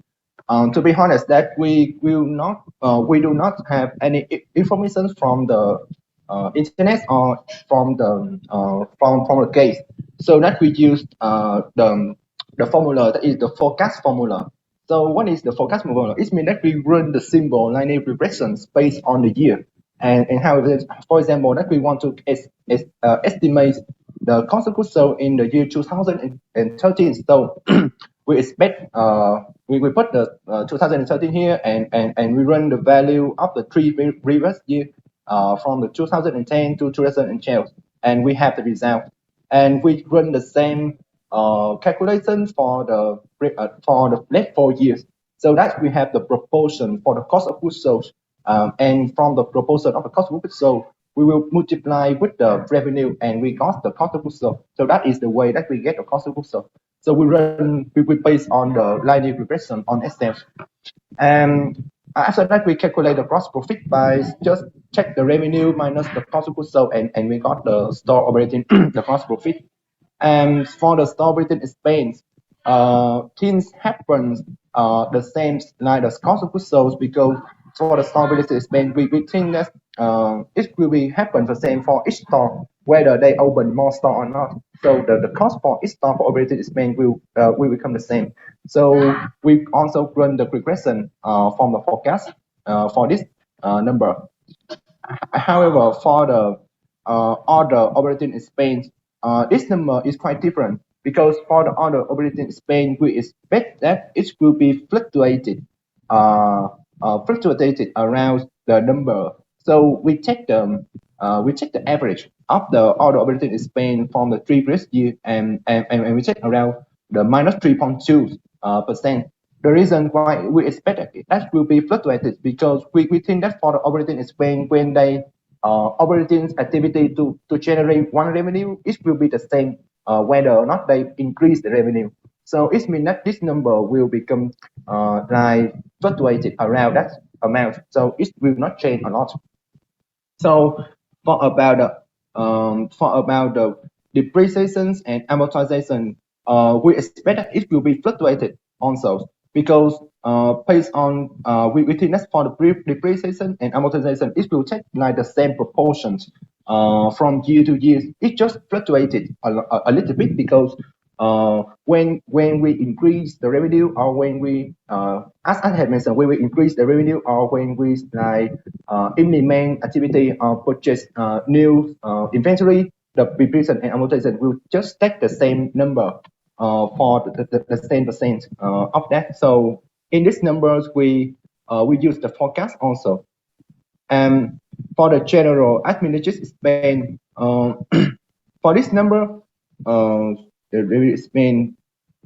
For this number, we have mentioned, we have seen that it will be fluctuated because of the expense, it will just like the same of that. So I will skip that. And for the restructure of change and non-recurring gain, we expect it will be 0% because in the case Starbucks do not mention any strategy that they will restructure or charge or something activity like that. So we expect that it will be 0%. And for the income from equity invested, we use forecast also. So in this table, we mainly use forecast based on the historical data, and we get the operating profit. Okay, so as we based on that, and we have some number. However, there's some number that we need to calculate. At first, is the interest income and interest expense and income tax expense. And that leads to that we in this stage we still not get the net income. The reason is that for the interest income, we need to have the number of the financial assets which is belong to the balance sheet. However, right now we do not have any forecast for the balance sheet, so we could not calculate that number. And next is the interest expense. For interest expense, it will based on like the debt that we are having currently. So right now in this day, we do not have any information about the long-term debt. So that is the reason why for the interest expense, I will explain later when we have finished the balance sheet.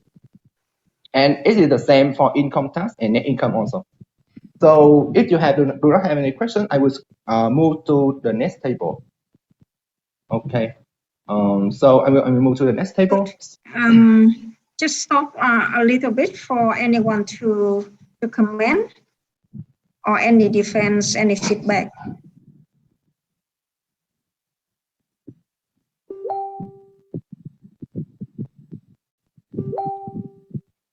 No? So I would like to give some comments, some notice here. Just remember that in the long term, the revenue will be reduced, okay? We say reduce, the growth rate reduce year by year, right? Because it can't grow a lot. It's for the revenue. But for the cost and the expenditure, it will increase a little bit. It's, if you remember, because of the resources is scarce, right? And everything is scarce. So the more you grow, the more you use the resources at a higher cost, right? So that is why every cost will be increased a little bit.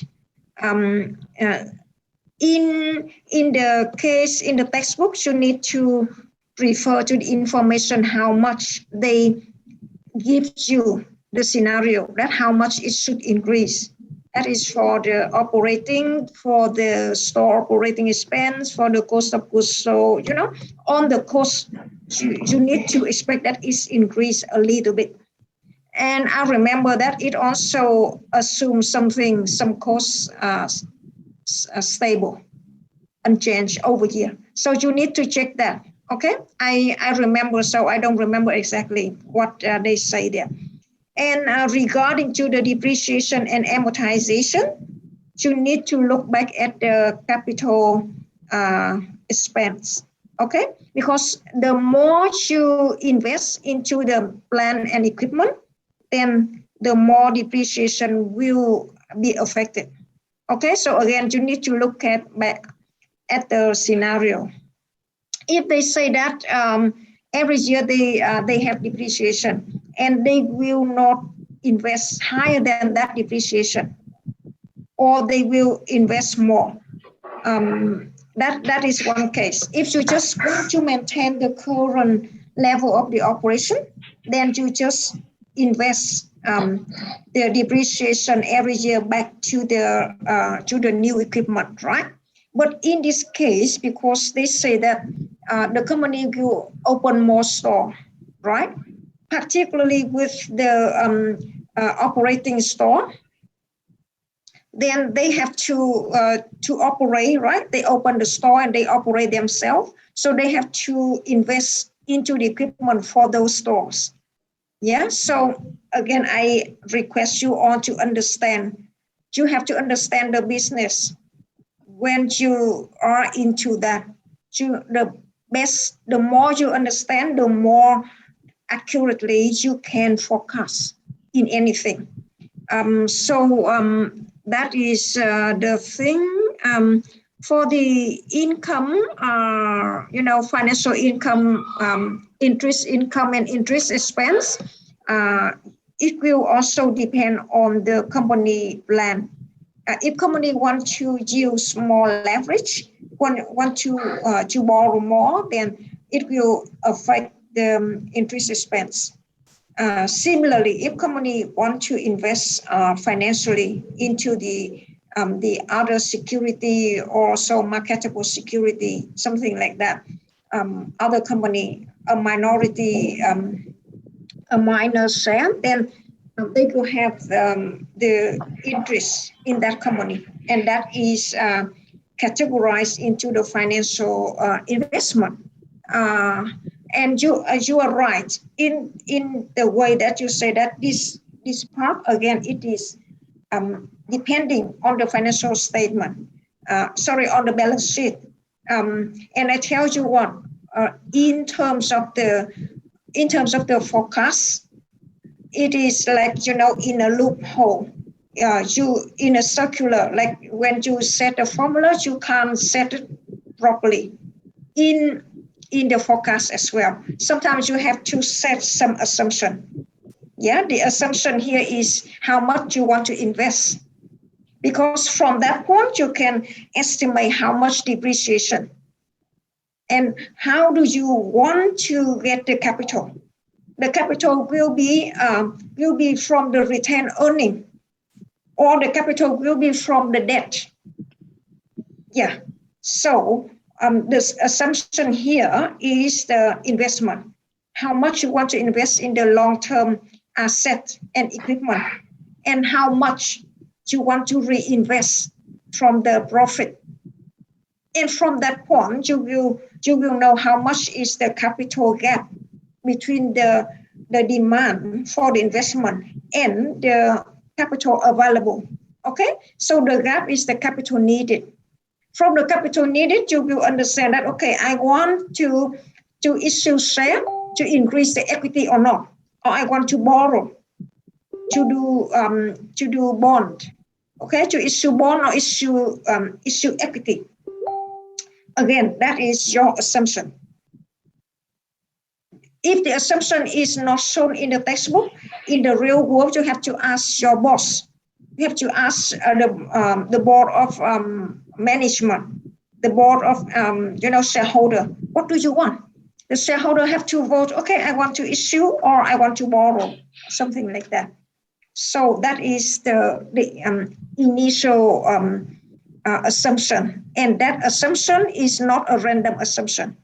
And all the other things you have to base on the on the scenario. In this case, the market, the potential market, the prospect of the market, how it will grow. Okay, and this will depend on the marketing department. They have to do the market research to say how much the market will grow in next year, in next 5 years, and then afterward, beyond 5 years, how much. Okay. Of course, if they plan to invest something, then every year they have to roll again next 5 years. So in the year 2013, yeah, they will roll 5 years to the 2018. And then in 2014, they will roll another 5 years in 2019. So each year they may have to revise their forecast. That is why we will forecast forever. Every year, we have to update our forecast. Okay. What else? I think that's it for my part. You can move on to the next one. Okay, thank you, teachers. By the way, there's a point that I have forgot to inform us about the net income attributed to non-controlling interest. We see that it is give the negative income for the company, so we decided to cut the cost. So that is the reason why in here we can see that we give the zero amounts for that. And that is the same for all the comprehensive income because we give the zero number for cut cost reason. And now we jump to the balances. So I think that is quite harsh. So there's a notice for us that for the row that we highlight with this color, that is the HJ calculation to calculate the real number. So it means that we should exclude this row to have the balances. So that is just like the HJ row for us for calculations. So at first, we will come to the cash and cash equivalent. So for the cash and cash equivalent to give that number, we need to have an SJ calculation before in advance. So in this stage that we need to calculate the cash holding period based on the sales day. It means that we have to calculate how many days that we make the sales that we could get the actual number of the cash and cash equivalent. And we do not have the exact name, so we put on that. So the formula is that we take the present value of sales and divide it for the average value of cash from the present years with the previous year, and we take the 365 days divided for this ratio, and we get the cash holding period based on the sales day. So based on our analysis, we see that it will be around 1 month, that is around 40 days or 36 or 32 days. So in this case, we assume that we based on this and we run the forecast because we want to ensure that it will reflect the change also. So if we have the number of 28. So we assume that it will be fluctuated around 1 month. So we check the number around 28 or 29 or 28, yeah, around that number. So and when we have that number, we will do the inverse formulation to calculate the cash and cash equivalents based on the sales. In here you can see that the formulation that we use to calculate the cash and cash equivalents for forecast. And from that we have the numbers of the cash and cash equivalents. Next, we will come to the account and note receivable next. So we need to calculate the holding day for receivable turnover. And we also apply the formulations. In here, we have assessed the formulations that we use these I'm sorry, which number? Oh, I'm sorry, it's quite lacking for okay. I will mention about the marketable security first. For the marketable securities, it will equal to this number plus which is it F89 F89 because it is quite like in here. So in the marketable securities, in this asset, we assume that it will grow stable in around 4%. So actually, that's for this number, we do not have like the accurate number, but however, we see that for the marketable security, it happened like descriptive growth in from 2010 to 2011.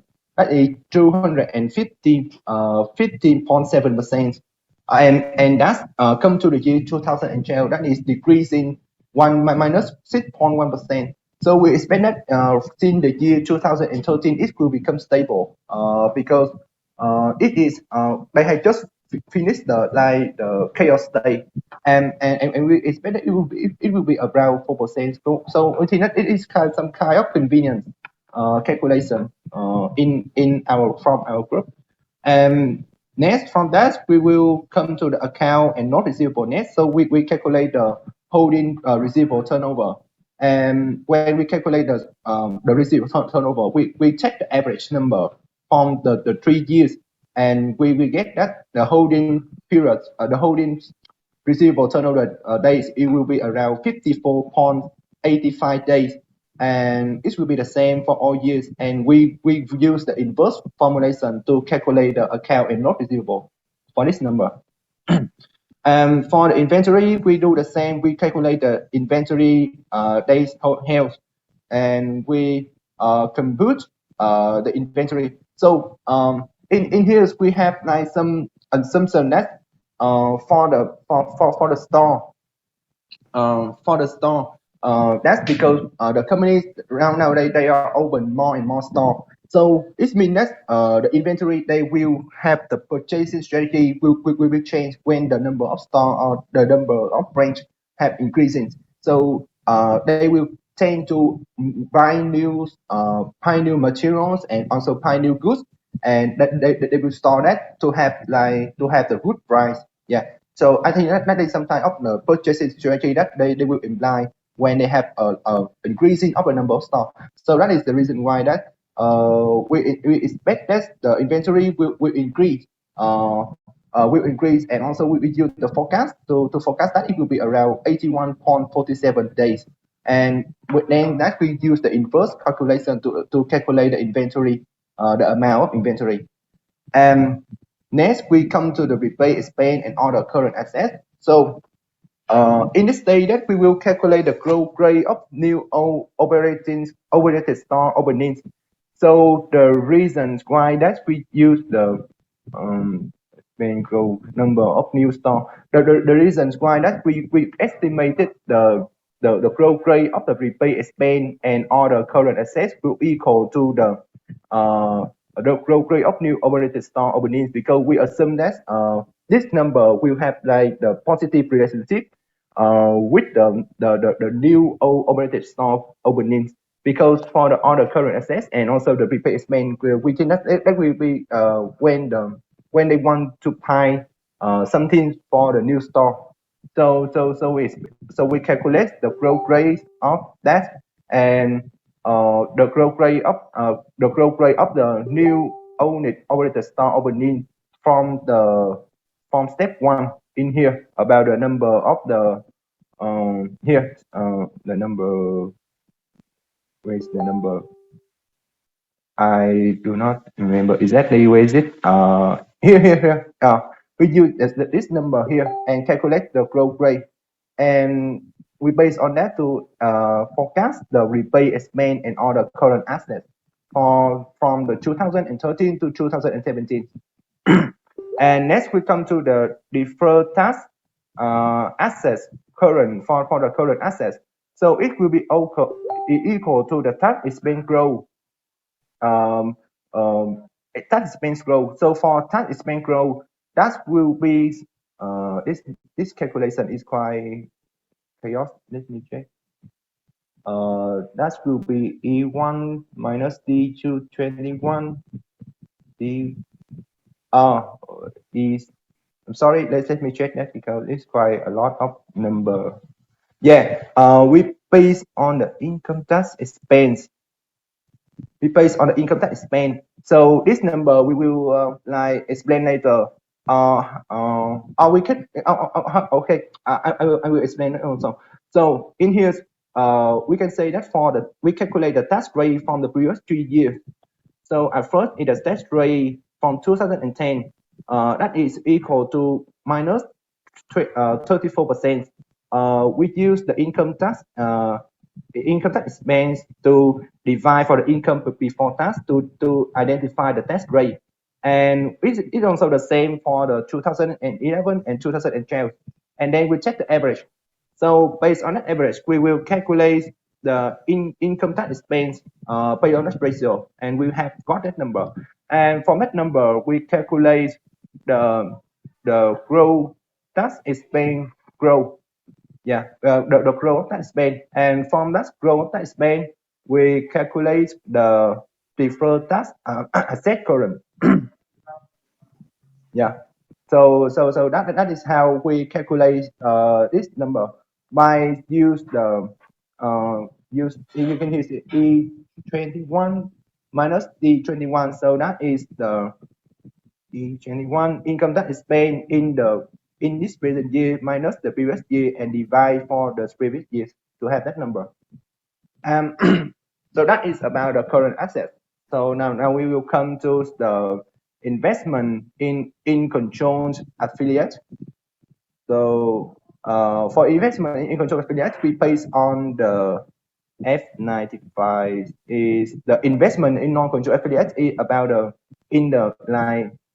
changing the growth changing, and in here we assume that it will be around 12% based on the previous number, and based on the previous number we assume that it will be around 12% and it will be stable. And so because right now we do not have any further information about that, so based on that we calculate the income, the investment in non-controlled affiliate for the property, planes, and equipment at cost. That is quite complicated, so I will mention it later. And for the accumulated depreciation, because we have got the number of depreciation in advance at first, in where is it? Depreciation here. We have the depreciation and amortization. So for the accumulated depreciation, we use the previous number and add with the depreciation expense, and we got the accumulated depreciation. So I think that that is the easiest way that for us to calculate accumulated depreciation. And for the amortization in intangible assets, we use the G10.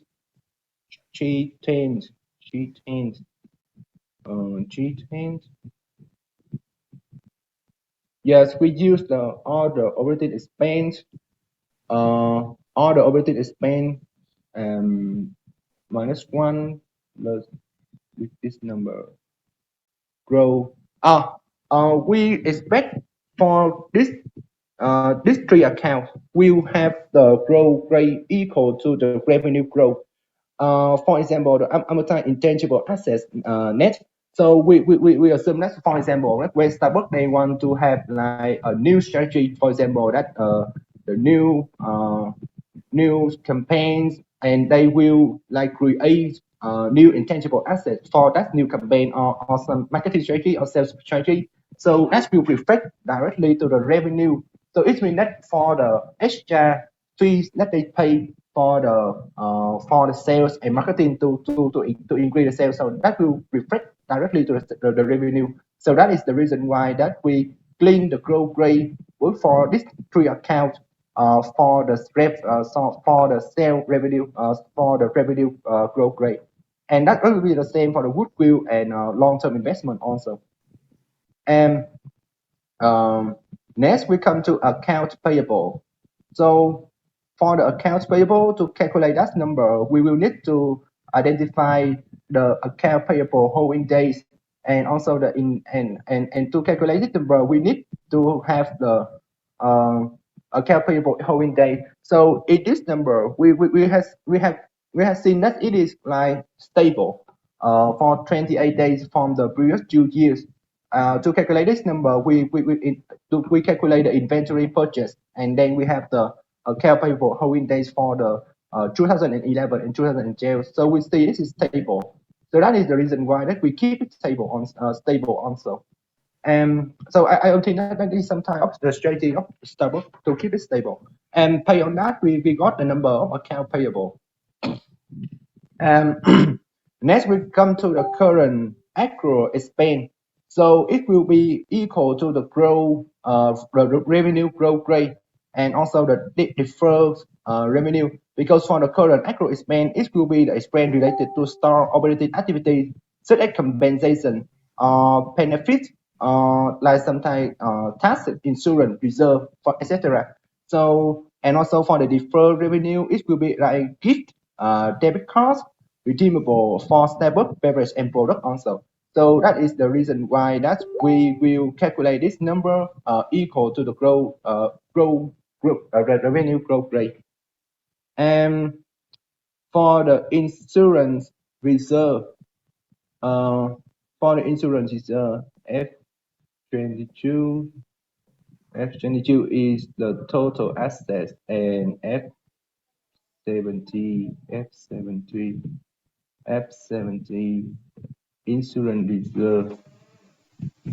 For the insurance reserve E22. Okay, where did we go? I'm sorry, I'm quite lacking with a lot of number.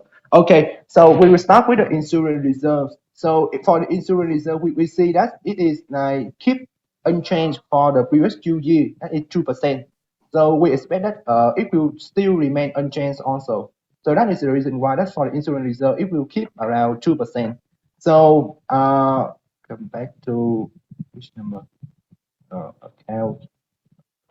Insurance reserve. So yeah, so that is the reason why that we will use this number, and it will be exactly 2% of the total assets. So we use this number multiplied with the total assets to have the insurance reserve. Yeah. Next we come to the long-term liabilities. So for the long-term liability, for the long-term debt obligation, this will be in here. We see that the amount of long-term debt is around 550 million of dollar, and it remain the same. So we expect that that is the company long-term, and they have to pay and this amount will take like perpetuity. So it means that we do not know whether it will be like mature or not. We do not have any information about that, whether it will be mature in from the 2013 to the 2017. So we assume that it will still last for until the 2017. So that is the reason why that we keep the same number for all for the whole 5 years. And so we assume that Starbucks did not borrow more long-term debt for that. So for the long-term accrued liabilities, it will be based on the previous years with the 310s,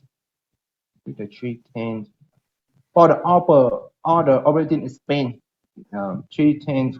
I'm sorry, 310s other operating expense. Yeah. I'm sorry, this is from step 1, 310. For the growth rate, yeah, it will be like the same with the growth rate of the sales revenue, because for the long-term accrued liabilities, we expect that it will be like support for the revenue, so it will like take the same proportions of the growth rate like the revenue growth rate. And for the common stock additional pay capital, so that it will be like the 0.5% of the total assets. And the reason is that because when we analyze the common stock ratio in here, you can see that it is like it is around 5% at the end in 2012. And for the common stock or additional pay in capital, we expect that this will like remain the same percentage from the common stock, and it do not because it do not affect any on the revenue, and it's just based on that's the like the capital changing on from the company. So we expect that they will still hold the same proportion for the common stock and additional pay in capital for this number, and that is the reason why we got that number. For the retained earning end of the year, that is quite complicated. So I will explain it later when we come to another account, because for this account we was use this for the purpose of to balance the balances after we have calculated all the number. So that is the reason why that we will use that. We will explain it later. And for the other comprehensive income, so that is the gain and loss from foreign currency translation or transaction, because Snapbook is the international company. So we expect that for the other comprehensive income, it will be for the investments or for the foreign currency hedge contract. for the hedging and gaining from the foreign currency for foreign currencies. So we expect that it will like remain the same and it will not change for two reasons. At first, when we analyze all the comprehensive income, we have seen that this gives the negative growth rate. So we expect that for the step up, so the best way for them to implement that this account is do not invest or do not make any more investment or spending on that. So we expect that it will be like keep 0%, and also that we will think that Starbucks just need to give the account like the result from the international transaction for the trading and also for the purchasing material. So they should not use this like an investment. So we suggest that they should keep. We expect that they will keep the same number. So that's the reason why that it will be like remain the same. Okay. For the non-controlling interest, it will be remain the same also because we have mentioned that for the non-controlling interest, it is not like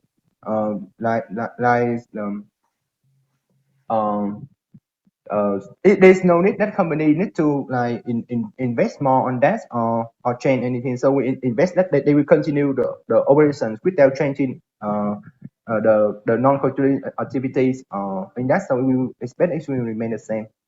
Okay. So so that is for all the numbers. So I will explain the retained earning and also this number, the property, plant and equipment at cost. So I will explain this number first. So to calculate the PPEs, we need to calculate some extra number. So the formulation to calculate the PPEs is equal the capital expenditure formula minus the depreciation expense. So in here we have the table to calculate that number. So we can see that from in the case they have mentioned that in 2013 the capital expense forecast is around $1,200 million. They have mentioned that in the case already. So so in that we beginnings we use the number as cost. So in that we use the number of the PPA as cost at the end. No, not this number. Here at the beginning and then wait a minute. Here we calculate in here because we divide to another person to calculate, so it's quite like lacking. Okay. So when we have the CapEx, we calculate the percentage of CapEx per the revenue to identify the percent of the how many percent of the CapEx they will take in the revenue, total revenue. And so that is this amount is 7.84%. So we expect that they will remain the same proportion from year to year.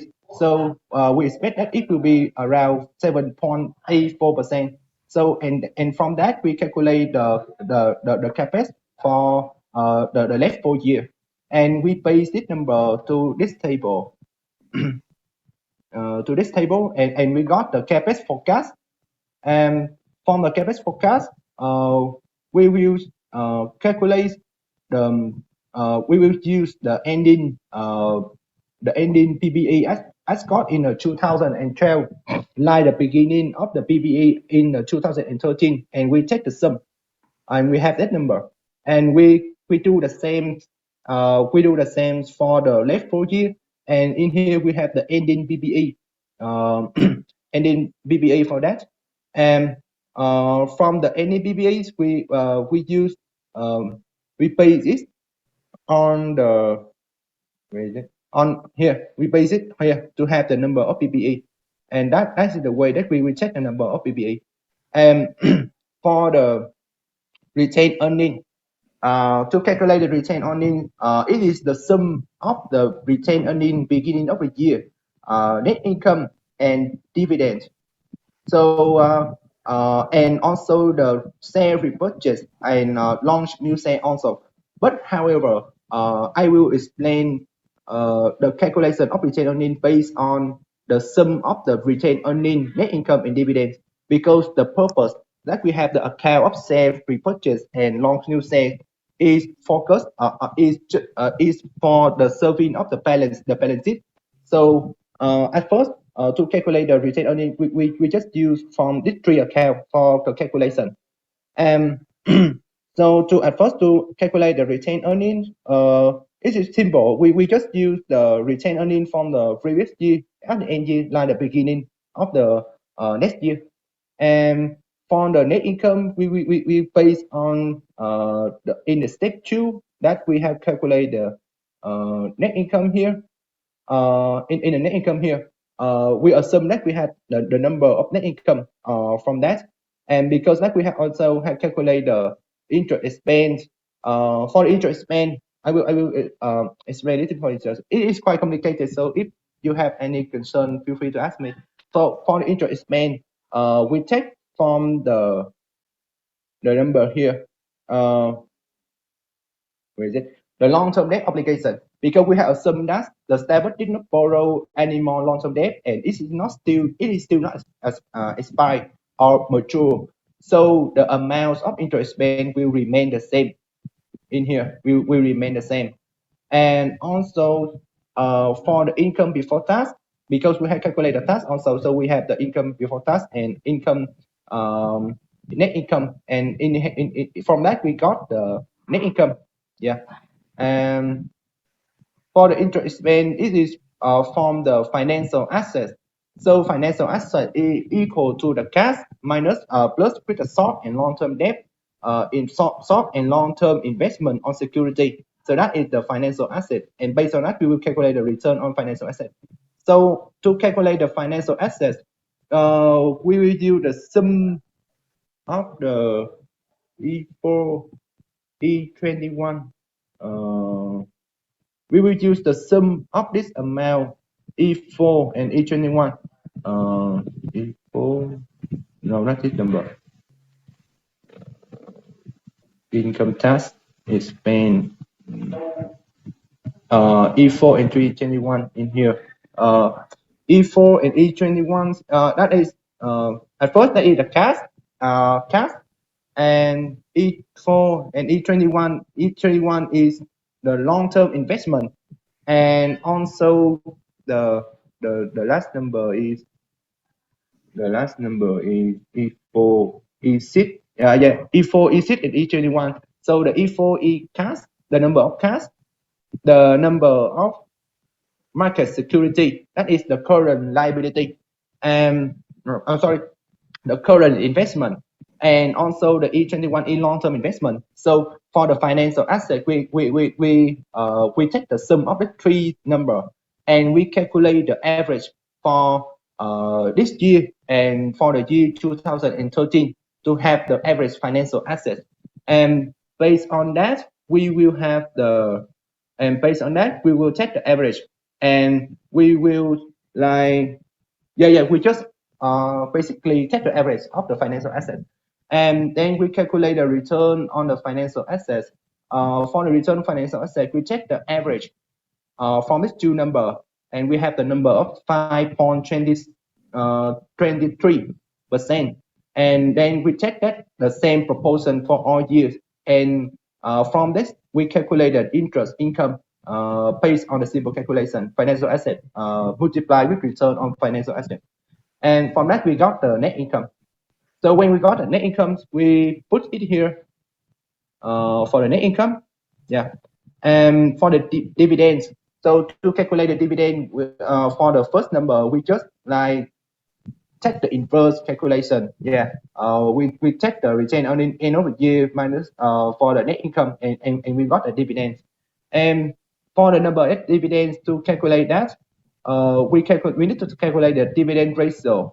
And for the dividend ratio, we take the average of the dividend from the year in the year 2011 and 2012 to calculate the average of the dividends, and we give the dividend ratio for the all 5 years, the same ratio of the average number. And from that we got the dividends, and from the dividends we will got the balance sheet. However, at this moment, for example, that if I erase this number, and at that time we just got that balance sheet, and you can see that in here we have the check-in.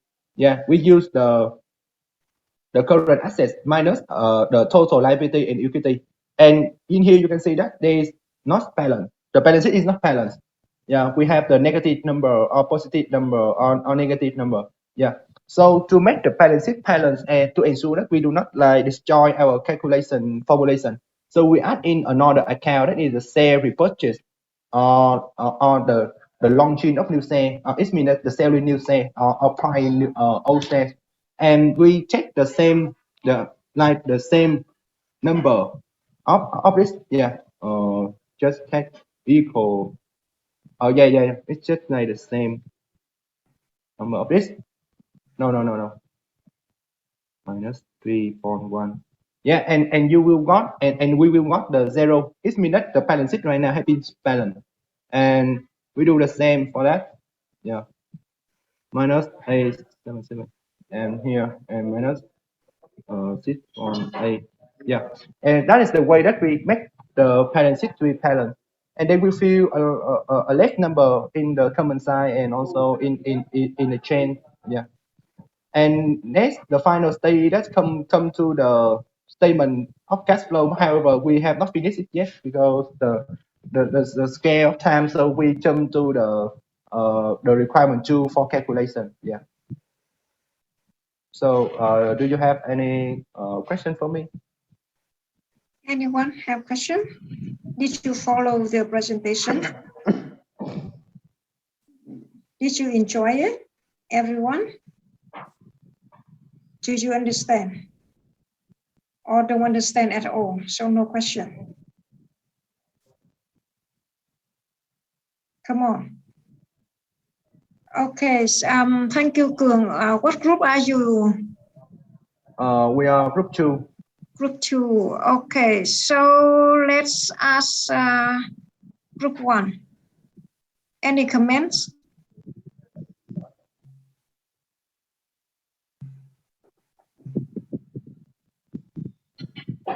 No, we don't have any comment, but we really appreciate your the report from group 2. Can I ask your group 1 work? Do you agree or disagree? Did you do or not? Yes, we got some of it, but it's not as proper as what group 2 finished. Okay. Group 3? Hello. Actually, I think good did really like the whole work. I think it research a lot, and there's something I still do not really understand, but I'm trying, and I really appreciate his work. His group work. What don't you understand?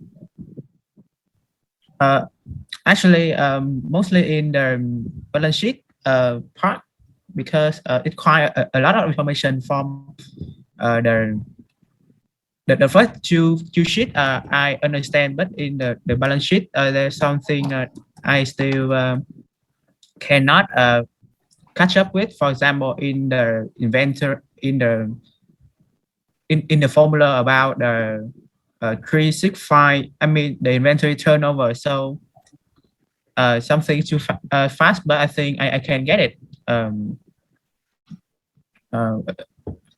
The ideas of his work.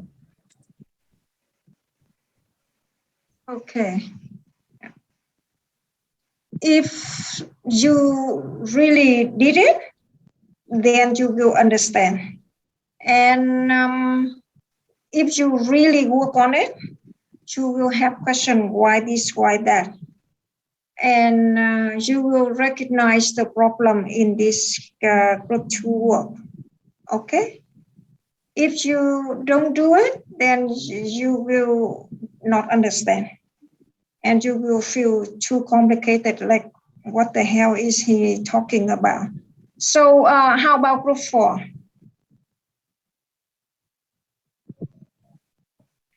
Any comments from group 4? We don't have any comment, but we appreciate the work of group 2. Okay, I will ask you, all of the groups will submit your work of this case. Okay, doesn't matter how much you do, you just have to show me your actual work. Okay, and I believe that group 2 did a real group work, because if you don't work in a group, you can't present a big case like this. And I believe that there are still some problem, but the problem can be solved or can be improved easily. As I said before, forecast is still a forecast, and I can forecast differently every time, because each forecast I will assume different scenario. Okay, and group 2 already presented something that they chose as assumption.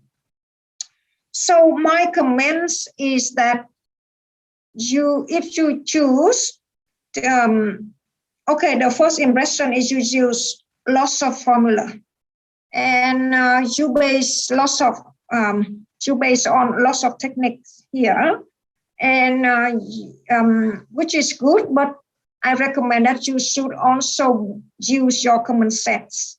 Use your common sense to double check with the regression that you use. Okay, you always use the regression, the average, and the trend of that. However, you need to use your common sense, your knowledge as well. Say, for example, there are a lot, you use lots of regression, but say, for example, the cash and cash equivalent, sometimes it will depend on the sales, on the revenue. Okay, so you everything is similar like that. That is just one of the things, because I see that at first. Of course, you can say that it is say 28 days. Yeah, you say that is the 28 days sales. But do you think that when you increase the sales, you have to increase a little bit of the cash holding day? Because when you try to get more customer, you have to release the day that the customer will hold account. Okay, so you can't just increase revenue and reduce the sale. That is impossible. You can ask them, beg them to buy, and you ask them to pay earlier. That is no real. Okay, that is one of the things that I ask you to use the common sense. And what else? There are a lot like that. Yes, so a lot. We should use the common sense besides the regression formula. And similarly, when you talk about the big thing, the most impressive for me is the balance. You choose the choice. You told us before that either you use the dividend pay, yeah, as the close for the balance, or you use the share repurchase. Remember, when you purchase the share, it will affect the next year equity. Remember that. So you can't keep the equity the same while you repurchase or you issue. So that is the most, I think, the most serious error that you just made. The most serious error. Okay. Anyway, you will see that something you may be, it may, make less serious error. Let's say, for example, you can use that in the cash and marketable security. Like if you have extra asset, then you can put it in there. You can either reduce, say, for example, you need to put more asset, right? For example, if the asset is less than the liability, then you can increase cash. Vice versa, if you have more liability, you have more asset, then you can reduce the cash or something. Okay, you can choose something that is better, that is less affected other account. Because remember, when you adjust that, you have to see if it affects the balance sheet again or not. Okay, because as I say, it's like a loophole. It is circular. If you change this thing, then it may change the whole thing. And again, you never balance the account. So that is my comments. So I say again, just to mention again, you all on the group will send me your work. Doesn't matter how much, 5%, 10%, 50, 80% of the work, just send me, as I'm serious about your group work. Okay, I don't want to be easy with you, and at the end of the course, you gain nothing, and then you can't go to work, and then you will blame back to me that you didn't learn anything. Okay, so you need to work hard. Okay, so that is the first thing. The second thing, I will remind you a little bit first about the property. As I said before, now you have to start to choose what property you want to do for your project in terms of value a project, value a property. You can choose a single property, a freestanding property. Okay, I think that is the best way, the most simple one. If you choose, say, to value a property company, it is really hard.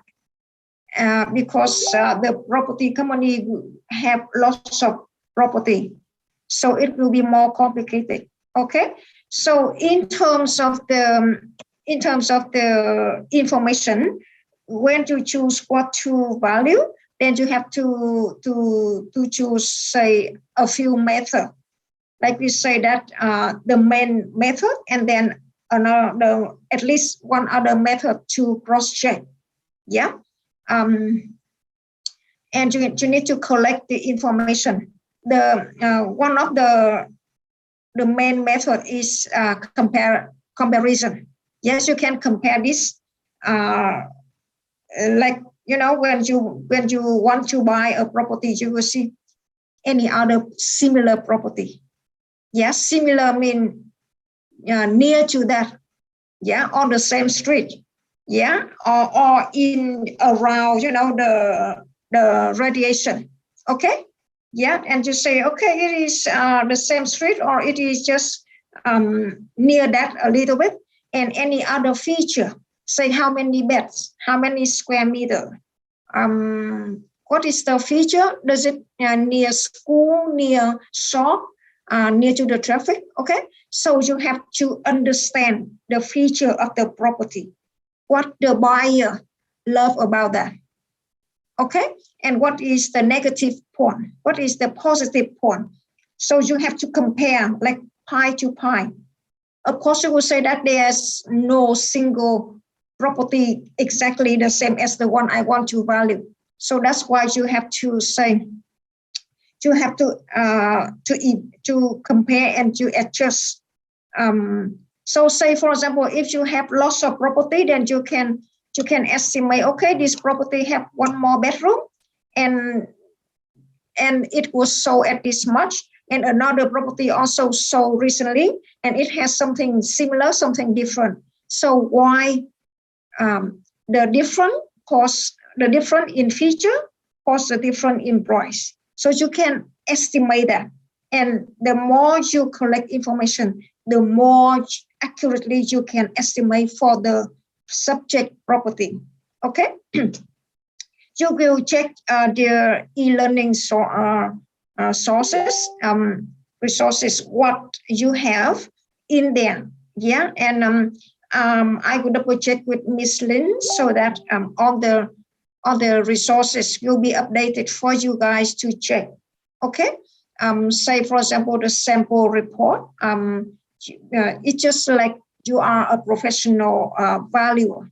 You have to do valuation of the property, and you have to just like say a professional one, like an auditor, an accountant.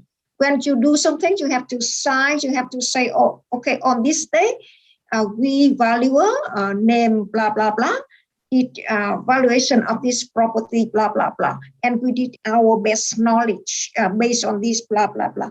So the first part, you will have to present the understanding on the information of the property, and what other similar properties you want to use as a benchmark for this property. You have also present that. Okay, you have to present those property that you want to use as a benchmark.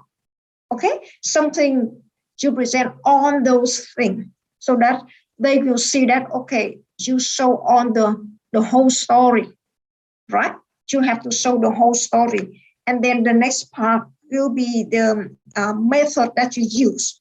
Okay, based on the information. And we have some methods. And to our best knowledge, which method are more suitable, more appropriate to do valuation of this one. The comparison, say the cash flow, say if that property is currently on rent, then the income stream can help you to add more information, something like that. Okay, the more information you add in, the more accurate, the best estimate, like you forecast, right? The more information you get, the better forecast you have. Okay, so today I will just remind you some information like that. Yeah, and I believe that Ms. Lin already told you some requirement that you need to choose the subject property, and you need to present why you choose that, the benchmark properties, or I say comparable ones. Okay, and you have to it's like a proposal. So you need to propose what method you will use, how you will do it, so that at the end of this course, you don't have to complain that I have nothing and you got panic for that. Okay, so the more you prepare and you propose, you present to us, to your teacher, then the more confident at the end, and you won't get panic because you have nothing good. Okay, so we will stop here, and again, you will have two things to do. First, you will have to refine your work on the Starbucks and send to us. Okay. And second, you start doing your group work regarding to the property valuation, and do group work. So it means that you need to work together. You need to discuss, you need to work and to find out the best way you can improve, you can learn. Okay, you can't just do nothing, because we are learning online. So I understand that it's very hard for you to see each other. And yeah, the COVID scenario in Vietnam, especially in Ho Chi Minh City, is getting more serious. So I wish you all safe and sound there. Okay, so best of luck. Okay, if you don't have any question, I believe that you all tired, then we can stop here. Okay. Oh, I actually we have to submit it before the next section, right, teacher? The supported case. You need to submit ASAP. Yeah. Yeah. Before because next week you will do lecture with Professor Đức, right? So you need to submit before that, okay? Before So you we submit, send mail or something. We send Yes. mail or yes, you Yeah, can thank you. email. You can email. Okay. I believe that you have okay. So if you don't have any question, we can stop here. Thank you, everyone, and I hope that next session we will have a more productive session. Okay. Thank you. Thank you, teacher. Bye. Goodbye.